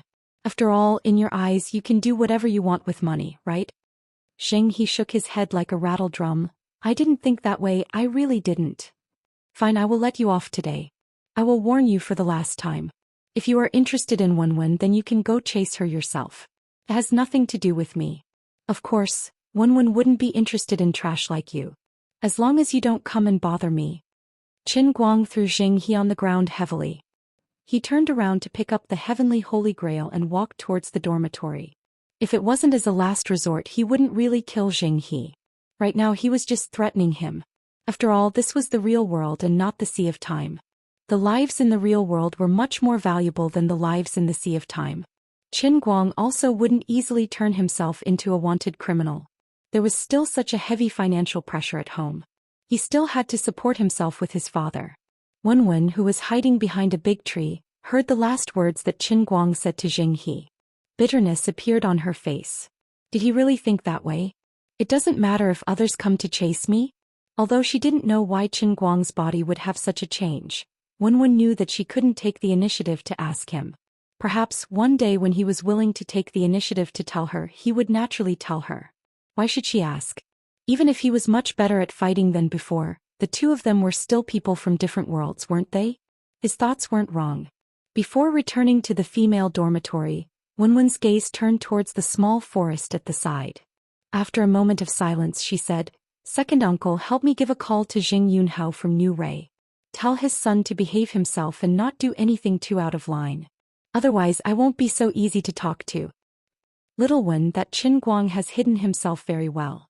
Should I?" In the darkness, a deep voice of a middle-aged man sounded. Wenwen's eyes widened as if her reverse scale had been touched. "He is my friend, just a friend. You don't need to test him." "All right." The middle-aged man's voice sounded a little unwilling, but he didn't say anything else.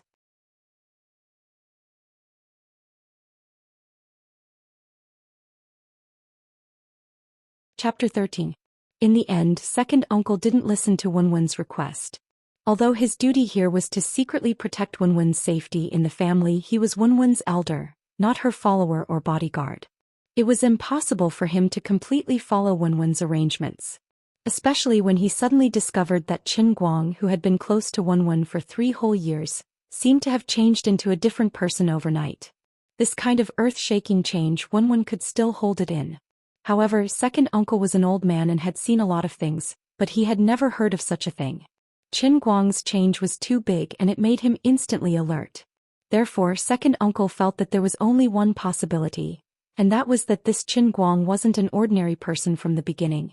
It was just that he had been hiding very well in the past, pretending to be an ordinary person and slowly getting close to Wenwen. Today he was forced into a desperate situation by Zheng He, so he had no choice but to show some of his true abilities. "I don't care if you're a spy sent by any family or a traitor. It's my dereliction of duty to let you hide by Wenwen's side for a whole 3 years. However, let me personally make a move and test your skills. I'll definitely be able to find some clues from your inner force.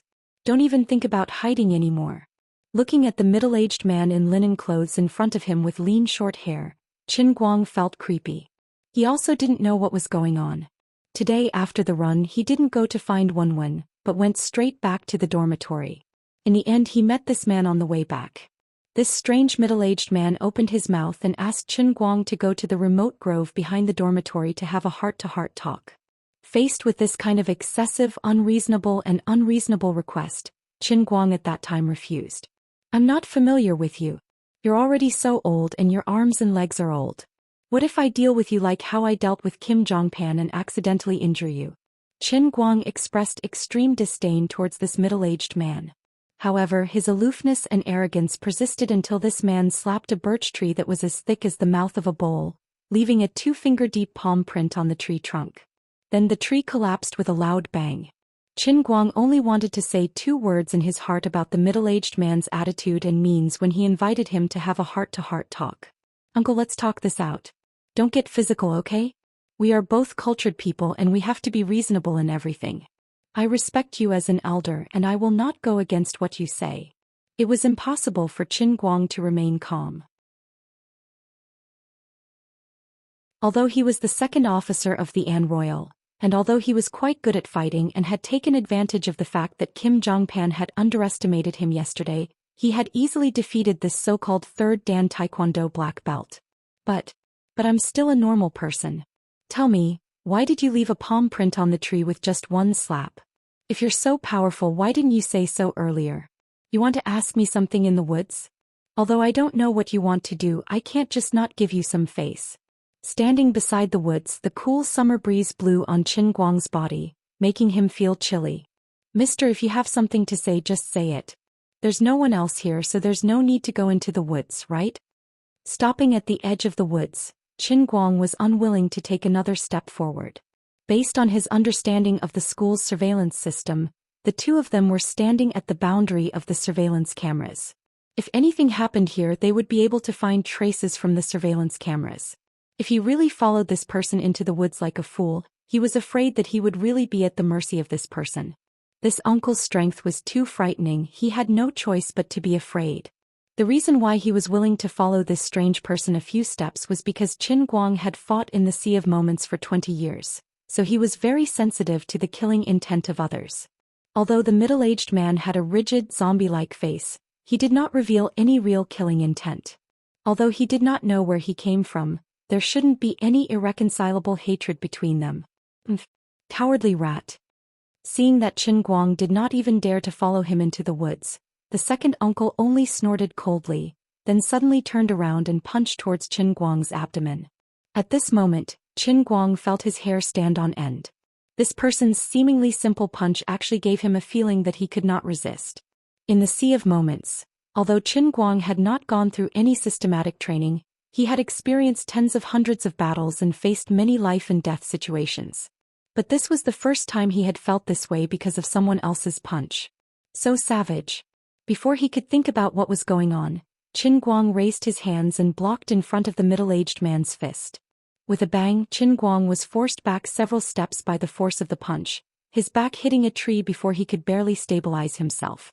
But his arms felt extremely numb and he could not even lift them up. Just who was this person? So powerful.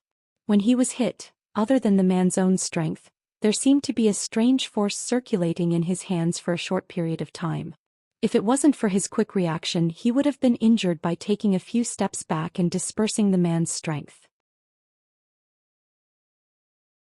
Strange, no inner strength? After the middle-aged man in front of him punched, he did not continue to chase after him. Instead, he had a strange expression on his face and looked at his own hands in confusion, as if he did not dare to believe something. How come you don't have inner strength? The middle-aged man suddenly took a few steps forward and asked. Qin Guang scratched his head in confusion. What inner strength? Are you talking about Qigong? I have never learned it. I have no idea what you are trying to say. It really doesn't seem like he is pretending. It seems like he really doesn't know. Second uncle muttered in a low voice. He had never doubted his own judgment of people. If Qin Guang was really a threat to Wenwen, he would have eliminated this hidden threat long ago. Today he could not restrain himself from probing Qin Guang, but it was only because Qin Guang had changed too much last night. You're on your own. After confirming that Qin Guang had not practiced any internal martial arts, and that he was only good at fighting because he was strong enough, second uncle was no longer interested in probing him. At the same time, the phone in his pocket vibrated. It seemed that Wenwen had sensed his actions and called to vent her anger. The middle-aged man suddenly turned around and disappeared into the depths of the small forest. Only then did Qin Guang come to his senses. That's right. The method he used to numb my hands was most likely the inner strength he was talking about. Heavens, it doesn't matter if this person is crazy or not. That's the standard of inner strength. Senior. Don't go. Senior, please wait. Senior, do you think I am talented? Are you interested in taking me as your disciple or something? Senior, come back. Qin Guang ran into the forest, but the other party had already disappeared. Hey, I missed my chance. Qin Guang was so angry that he stomped his feet and went back in embarrassment. Qin Guang had forgotten that when he first met Wenwen, he was accidentally punched in the stomach by Wenwen and almost suffered internal bleeding. In fact, Wenwen also had inner strength. It was just that at that time Qin Guang was still a standard ordinary person. In addition, Wenwen's inner strength was not as obvious as the middle-aged man's today, so he didn't notice it. However, when he chased after him, second uncle, who was hiding behind the tree, was completely convinced that this kid was really just an ordinary person. If you still want to take me as your master? You're really stupid. Aren't you surrounded by the eldest daughter of the Wen family? If you want to learn, go learn from her. It's good enough that I don't beat you up, but you still want to learn inner strength from me? Dream on. Although I don't know why little Wen doesn't want to teach me, I don't have to be a good person, right? Second uncle Wen rubbed the knuckles of his right hand and grinned. Although this brat had never practiced inner strength before, how could his bones be so hard? I knocked them until they were bruised.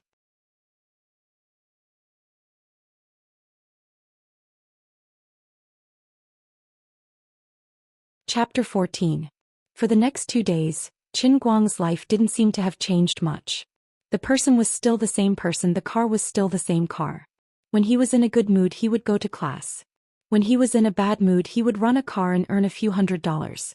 When he first came out of the realm of the transient sea, Qin Guang still felt that since he had become so awesome and had become the God Emperor, oh no, the Redeemer that Emperor of the Azure mentioned, then shouldn't there be some divine light descending from the heavens, an auspicious sign appearing and a meteoric rise?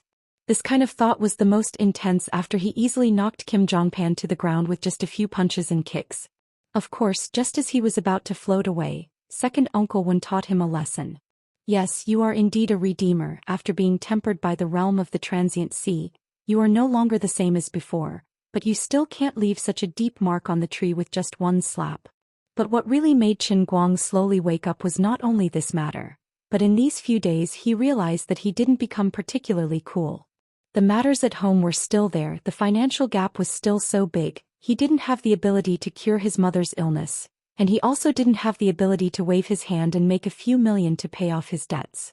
If he had to go to a sports car, he still had to run. If he had to go to class, he still had to go. In the end, he was still a seemingly ordinary university student. The unusual excitement in Qin Guang's heart gradually calmed down after a few days of settling down. Rice must be eaten bite by bite, the road must also be walked step by step, not thinking in his heart, I am awesome, I am against the heavens, I can really be invincible in the world with a blink of an eye. But he wasn't in a hurry. The female rogue also said that what awaited him next was the test of the 3,000 worlds. Just the first transient sea had already made such a big change in him. According to the naughty nature of the blue cat, there might really be another 2,999 tests waiting for him. As long as he completed the test of the heavenly Holy Grail step by step, sooner or later he would be able to slowly become stronger. He just didn't know when he would be able to be like that middle-aged man and possess that so-called inner force. Qin Guang was not anxious at all. He was only looking forward to the next trial of the heavenly Holy Grail.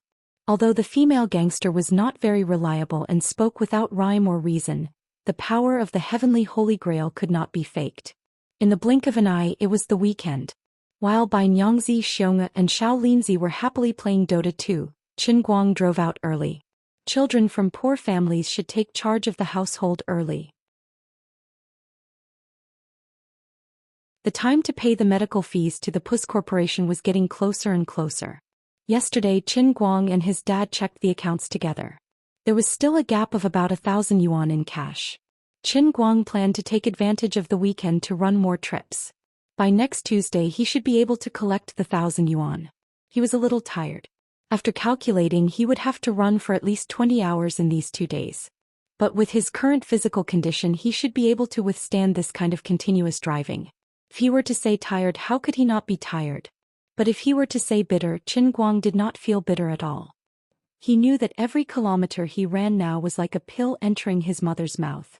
According to the Puss Corporation and the doctor, although this chronic disease was difficult to cure, As long as she persisted in taking the medicine for another 3 years, the dosage could be gradually reduced. After 5 years, perhaps she would only need to take another special medicine every month. At that time his mother would completely recover to a normal person.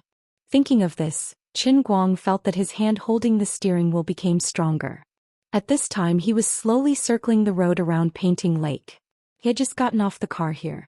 It was 2 girls who took a taxi from the Dachuan Film Academy. They were quite beautiful and lively and they kept chattering in the car. They were not as difficult to deal with as some of the beautiful female passengers who sat in Qin Guang's car. Especially when they heard that Qin Guang was also a student of Gokyo University, they found a common language after they came out on the weekend to drive a sports car. These 2 girls came from the school to Painting Lake. It was said that there would be a film crew shooting at Painting Lake today, and there would be a lot of big stars. The 2 girls did not expect to be chosen by the big stars in the film crew and enter the entertainment circle. They just came to chase stars and experience the feeling of a film shooting at a close distance. When they got off the car, the 2 girls invited Qin Guang very enthusiastically to park the car at the side of the parking lot and watch the excitement with them. Although the 2 girls were very enthusiastic, Qin Guang still rejected them. Beautiful girls were good and stars were wonderful, but earning money was more important. Before the incident at home, Qin Guang might have had some extra thoughts about these 2 girls from the film academy. But now he really did not have those thoughts. He no longer had the capital to be naive. Moreover, although these 2 girls were from the performance department of the film academy, they were actually not as beautiful as Wenwen. Qin Guang felt that although he was a loser, his standards had been forcibly raised by Wenwen. Thinking about it carefully, he did not know whether it was lucky or unlucky to have such a close friend. Painting Lake was especially lively today. Many people were leaning on the stone lion railings by the lake and looking into the lake with binoculars. There were also many young and old people who were commenting on the lake. Even the Tonghulu seller was especially enthusiastic. It was obviously the work of the film crew. Thinking of the 2 stars' names, Qin Guang was actually a little tempted. But in the end he decided to turn around and drive somewhere else. He would not be able to get any more orders at Painting Lake for a while. How could the people here bear to leave when they heard that Jin Shuiwei and Jiang Yage were shooting at the lake? That was Jin Shuiwei and Jiang Yage. In the whole country, celebrities were like carps crossing the river, but there was only a small group of people who could really remember their names, remember their looks, and even be familiar with them. Jin Shuiwei and Jiang Yage belonged to the top of this small group. Although these 2 people were not even 20 years old, they had already debuted 10 years ago. At that time the 2 of them were still child stars. They played 2 little maids in the popular TV series, Princess in Arms, 10 years ago. From then on the 2 of them had an unstoppable path to stardom. They appeared in TV series and movies one after another. It was unknown whether it was God's blessing, but the 2 of them were simply lucky. The TV series and movies they appeared in were very popular, making the 2 of them even more dazzling. But this was still not the main reason why the 2 of them became national idols. After all, the impression they left on the world was still at the level of 2 young girls who were very good at acting.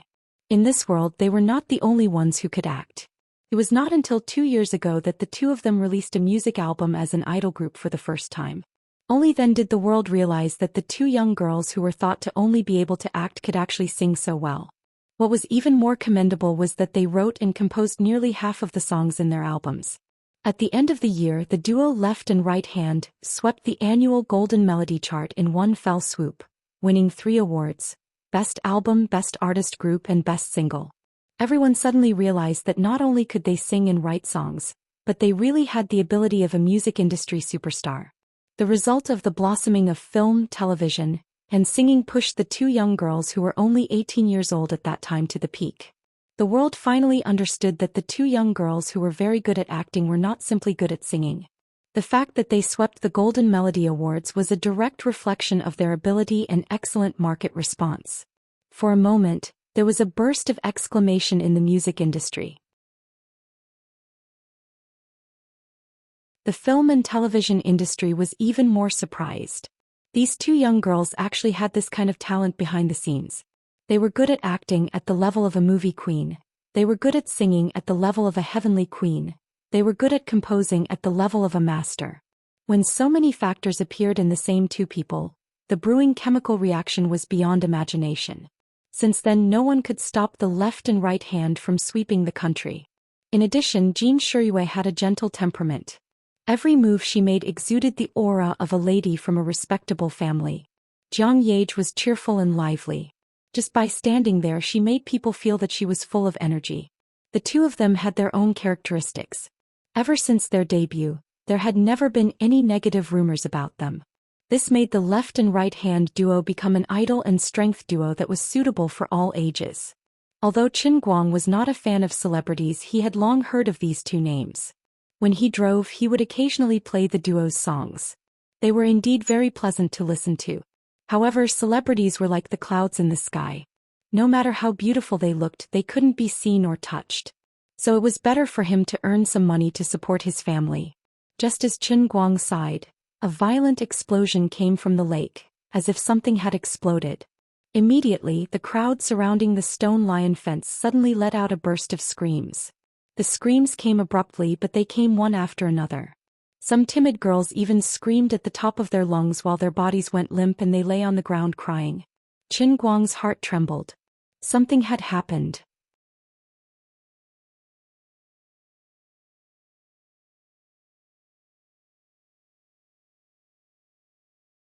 Chapter 15. Qin Guang didn't care if it was against the rules or not. He turned the car around and parked it at the curb near Painting Lake. He jumped out of the car, locked it, and rushed to the stone lion fence. He stared at the lake.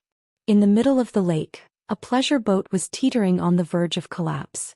Thick smoke was billowing from the rear cabin. Clearly, the explosion had come from the boat. Qin Guang narrowed his eyes and looked carefully. He realized that the lake water was rapidly pouring in from the bottom of the boat. The boat was sinking at a speed visible to the naked eye. Based on the current speed, the boat, which was worth millions, would sink completely in less than a minute or two. It was a mess on the boat. Many of the crew members were at a loss. Some wanted to jump into the lake, while others tried to run to the bottom of the boat to plug the hole. What happened? What happened? After all, Qin Guang hadn't seen the scene of the incident first. He only felt that the scene was a little shocking, so he pulled an old man beside him and asked. The old man let out a long sigh. Oh no. Oh no. Everything was fine just now. I don't know what happened, but the back of that beautiful boat suddenly exploded. There were so many sparks. I don't know what happened, but it's definitely not good. Qin Guang sighed. It was about the same as he thought. It was most likely the boat's rear engine had exploded. He just hoped that the people on the boat weren't injured. The lifeguards on the opposite shore had already gone into the water.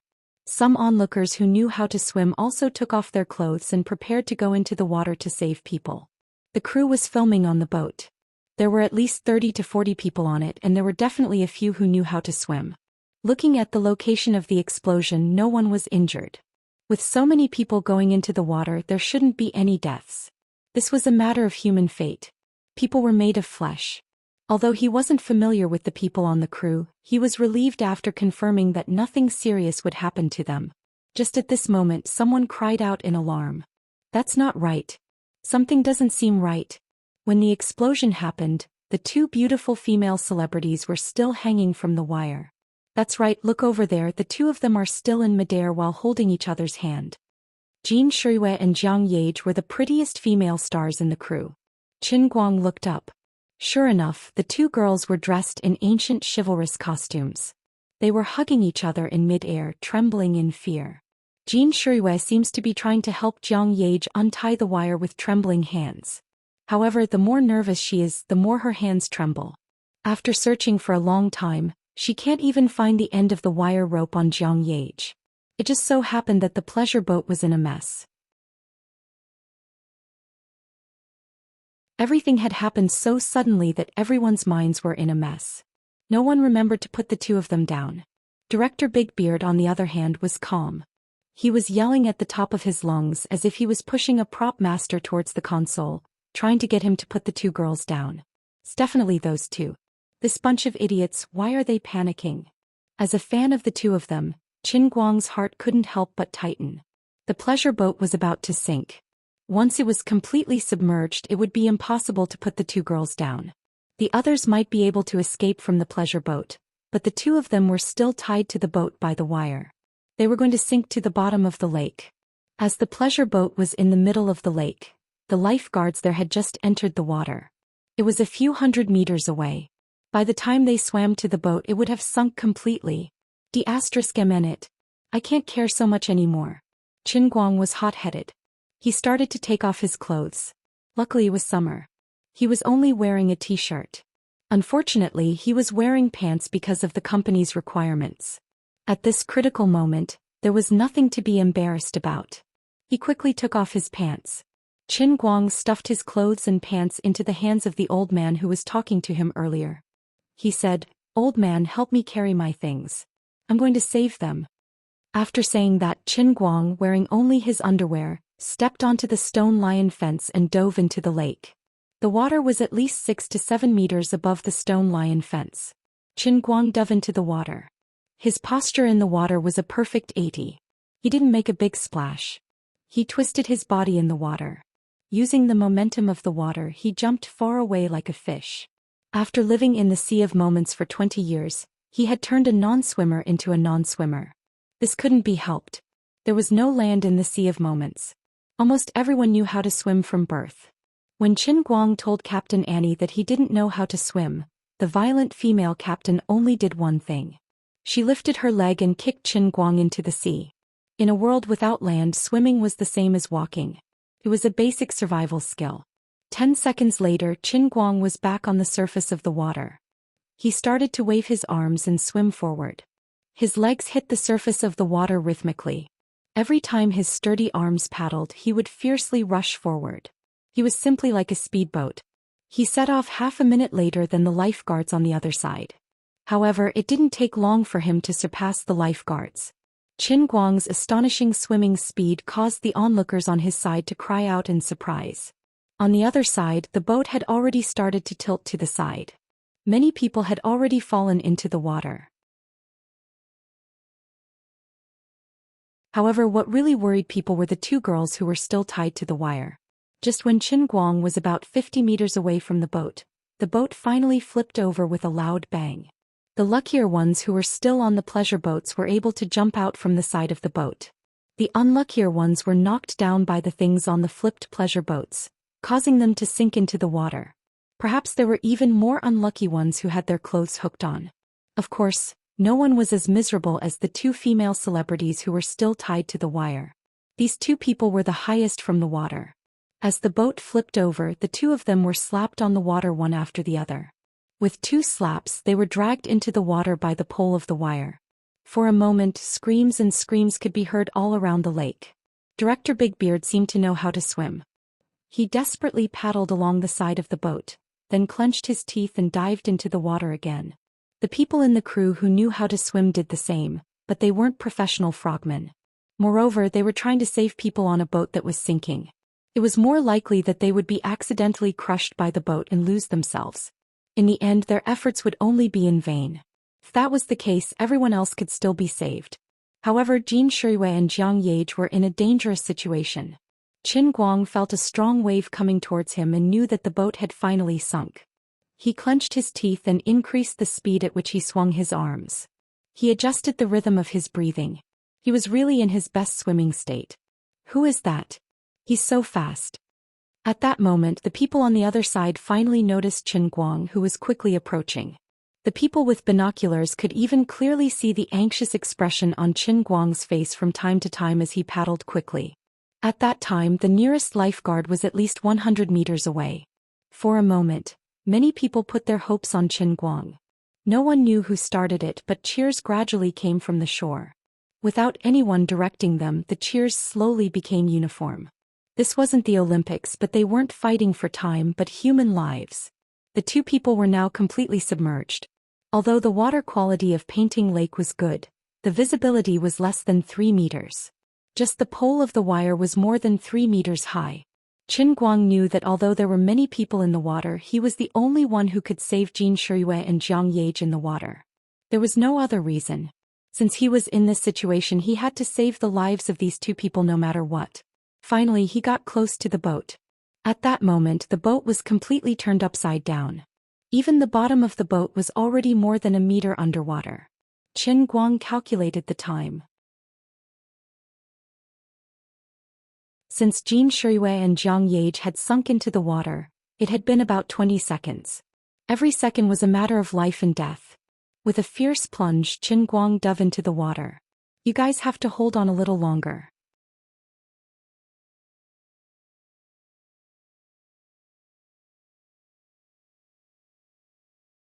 Chapter 16. Qin Guang dove into the water. Even though it was summer, the water was still very cold. Qin Guang exerted strength in his legs and dove down a large distance. At this time, the pleasure boat was still in the process of sinking. About 10 seconds later, Qin Guang rushed to the side of the boat. There was a crew member struggling to get out from the side of the boat with great difficulty. He was flailing about in the water. When he touched Qin Guang's body, he panicked and tried to pull Qin Guang with all his might. Fortunately, Qin Guang was a good swimmer and had great strength. He restrained the man in one move and pushed him up. This probably helped him find the right direction.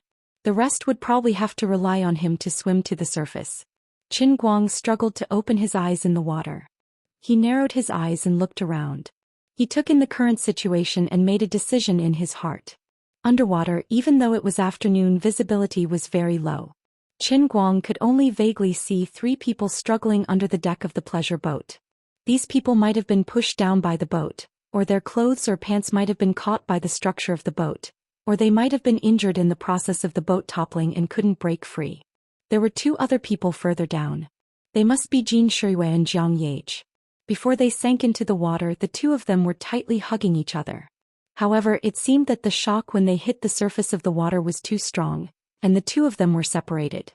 Looking at them vaguely, the 2 of them didn't seem to have lost consciousness and were still struggling with great effort. Qin Guang didn't choose to save the 2 of them first. Even though they were national idols in Qin Guang's eyes, the lives of ordinary people and the lives of so-called celebrities were not important. He decided to save the other 3 crew members first. The reason was very simple. The 2 celebrities were still tied to the wire. It wouldn't be easy to save them.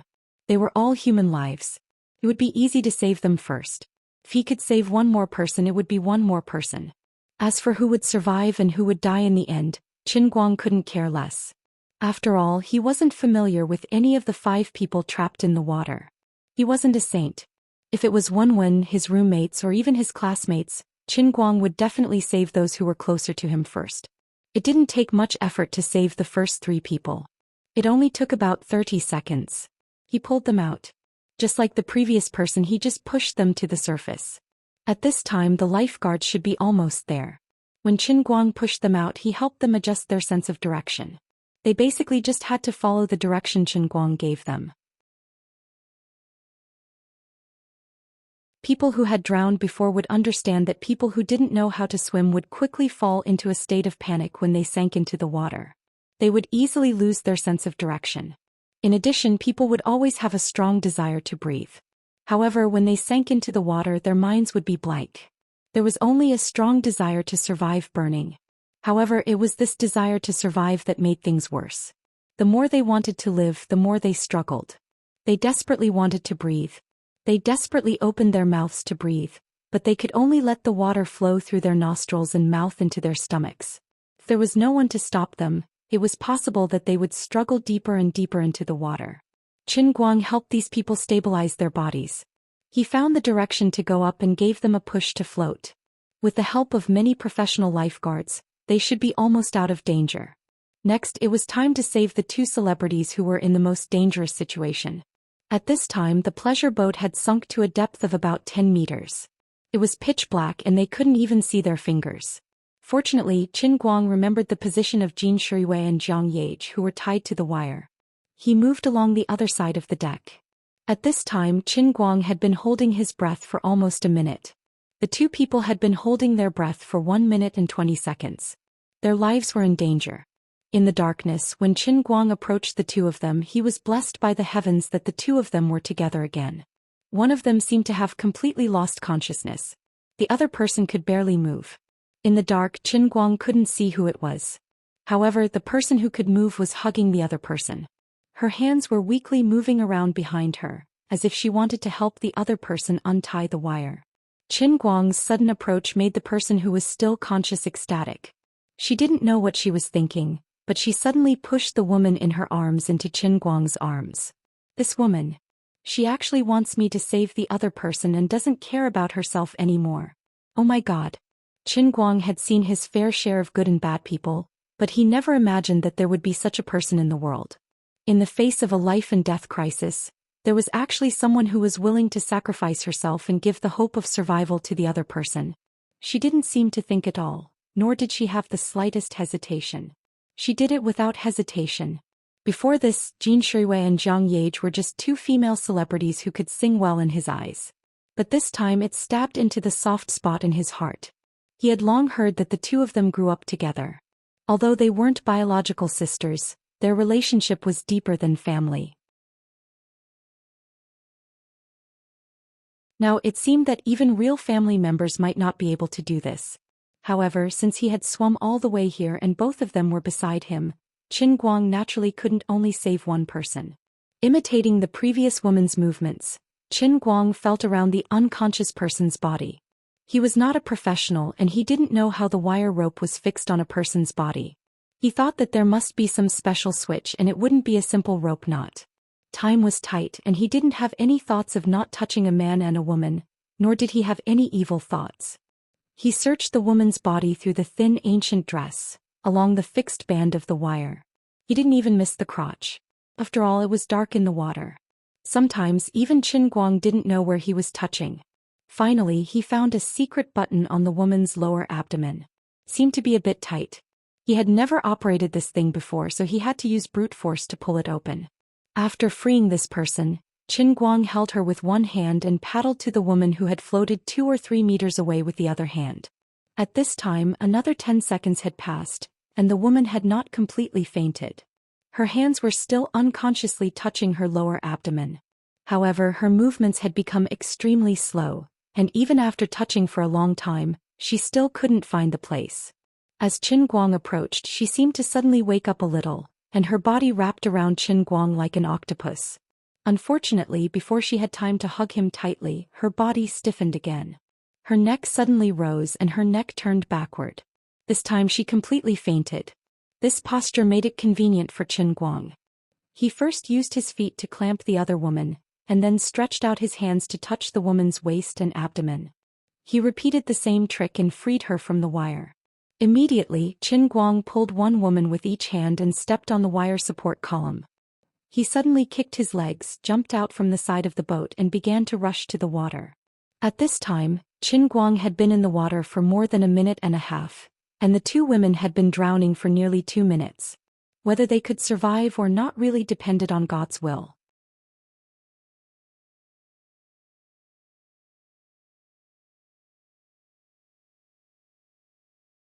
Chapter 17. Although there was no way to paddle with both hands with Qin Guang's swimming ability, even if he only used his legs, his speed was still extremely fast. He had also held his breath for a long time. After repeated high-intensity movements in the water, he was extremely exhausted, but the two women in his hands were getting more and more dangerous. He could not rest. In particular, the woman on Qin Guang's right side who had already fainted, was in the worst situation. Qin Guang's arm went around the woman's back and used the crook of his arm to hold her, but his palm was pressed on her chest. The woman's heartbeat was already extremely weak, as if it would stop at any moment. The other woman's condition was slightly better, but not much better. When Qin Guang finally rushed out of the water with the two women, the onlookers by the lake couldn't help but cheer. Those with sharp eyes had already recognized the two women in Qin Guang's arms as Jin Shuiwei and Zhang Yage, the two female stars. Not far ahead, the lifeguards were also approaching one after another. At the front was a lifeboat. Director Big Beard was lying next to the lifeboat looking around anxiously. He knew that when the boat overturned, the two female stars were still tied to the wire. He was afraid that this time they would not be able to survive. If these two women died in the process of shooting his movie, he was afraid that his career as a director would come to an end. This was just a small matter. Big Beard, who knew a little about the background of these two women, felt his hair stand on end when he thought about it. His fate would not be as simple as losing his career. When he saw Qin Guang float out of the water with the two women in his arms, Director Big Beard could not believe his eyes. He really did not expect that someone would be able to rescue them even in his dreams. It was really a blessing from God. However, the person who was the most surprised was not Big Beard, but the onlookers near the place where Qin Guang had entered the water. These people had seen this white stripe enter the water. He was further away from the place where the boat sank and he entered the water later. The lifeguards who had entered the water earlier had just caught the other people who had floated up from the water. But this man actually rescued the two people who were still tied to the wire. This guy was not a human at all but a murloc, right? Oh my God. Hurry. Hurry. Bring them up. Big Beard shouted at the top of his lungs. He almost wanted to grab the steering wheel of the lifeboat. Qin Guang was also a little exhausted at this time. Seeing the lifeboats approaching quickly, he first turned his head and looked around.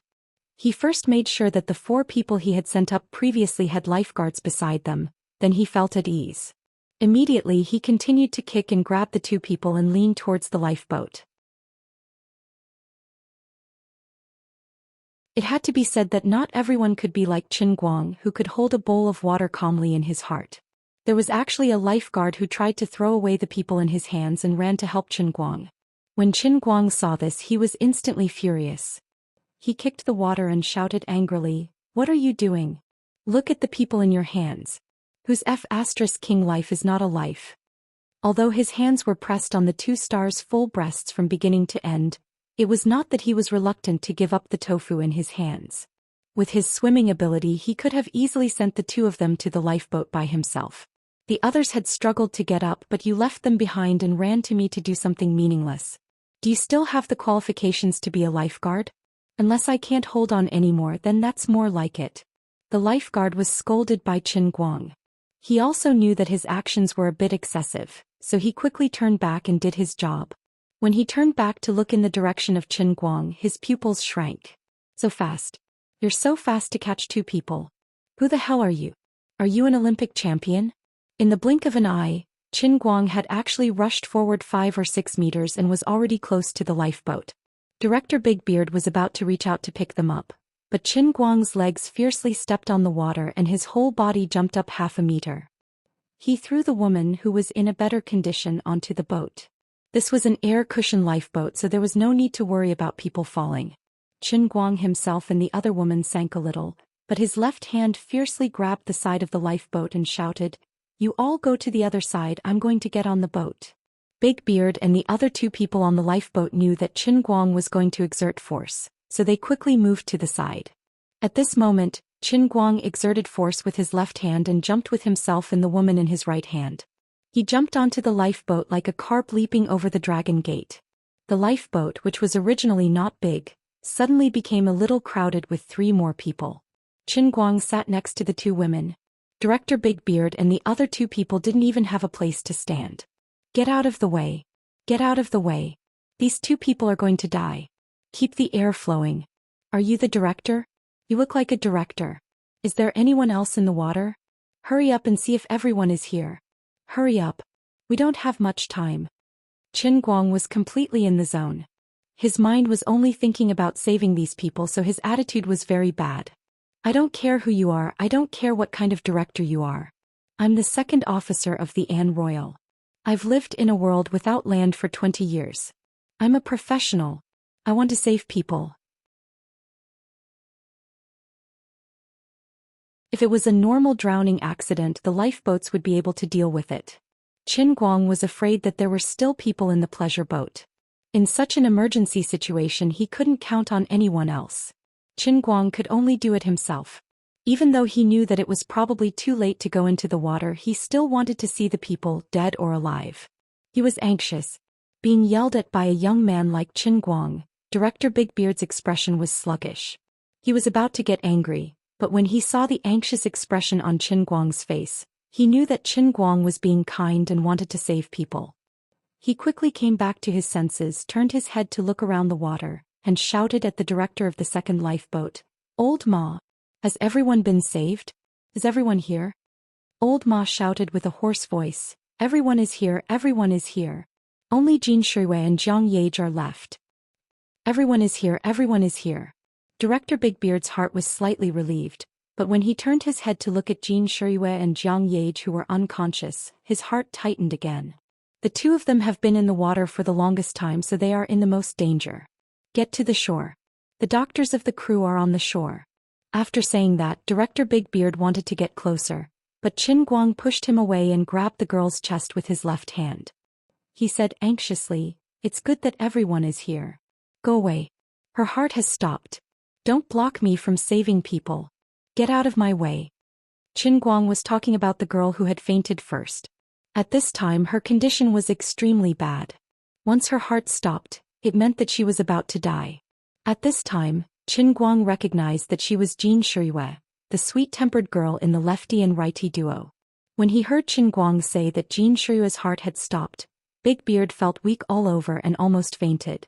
No matter how fast the lifeboat was, it would take at least dozens of seconds to reach the shore. It was too late. It was over. Regardless of whether Big Beard was about to collapse or not, Qin Guang had already lifted Jin Shiyue and turned her body over.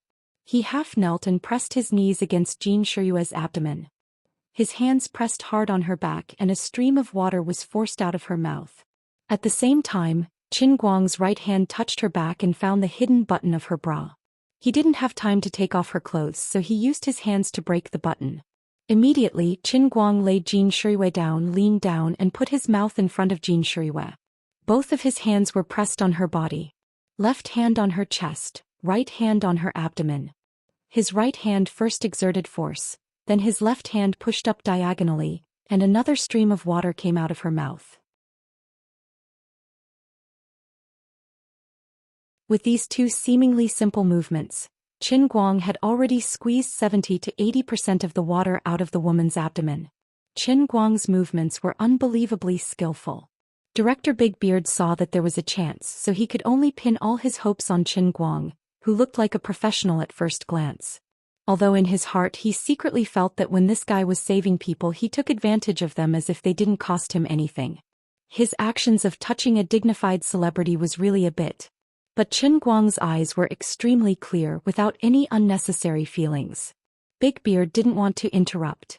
As long as these two could survive, even if they wanted to pursue the matter of being taken advantage of, he had to help this guy take the trouble and explain it to the two celebrities. On the other side, Qin Guang had already pressed both of his hands on Jin Shiyue's chest, exerting force. From time to time he would lean down and pinch her nose to do artificial respiration. Finally, with a violent cough, Jin Shiyue moved. That was how drowning was. As long as one recovered in the first moment, it was basically no big deal. It was a long story, but in fact it was only a matter of 10 seconds. To be able to turn misfortune into blessing, it was all thanks to Qin Guang's fast actions and professional rescue methods. After saving Jin Shiyue, Qin Guang immediately turned his attention to Jiang Yage. Jiang Yage's consciousness in the water was much better than Jin Shiyue's, so she didn't take in as much water. After she lost consciousness, she took in some water. When she floated up, her heartbeat hadn't stopped, but her physiological functions had become very weak. First, the water in her stomach was forced out. Before Qin Guang could do artificial respiration for her, she woke up faintly and vomited and coughed crazily. Of course, she still had to take off her bra. Then Qin Guang put the two of them on the lifeboat. He sat cross-legged in the middle, pressed his hands on their lower abdomens and quickly pushed them up. With 2 pushes, the water in their stomachs was pushed out. This time he could finally breathe a sigh of relief. They were both alive. What he didn't know was that Director Big Beard and the lifeguards, who were hiding at both ends of the lifeboat, were extremely jealous. It turned out that when Qin Guang pushed the water twice, his palms naturally couldn't escape from the 2 girls' chests. Because their bras were removed, and they were wearing loose ancient dresses, one could even clearly see that their breasts were deformed from time to time as Qin Guang's palms brushed past them. This guy, he's really 2 at the same time. However, it was all thanks to this savior. God bless, at least no one died. This kind of luck should be enjoyed by him. The bearded director thought so in his heart. You're tuning in to the Zhou Xian's Legacy YouTube channel. Don't forget to subscribe and join us on this journey to catch the most captivating stories.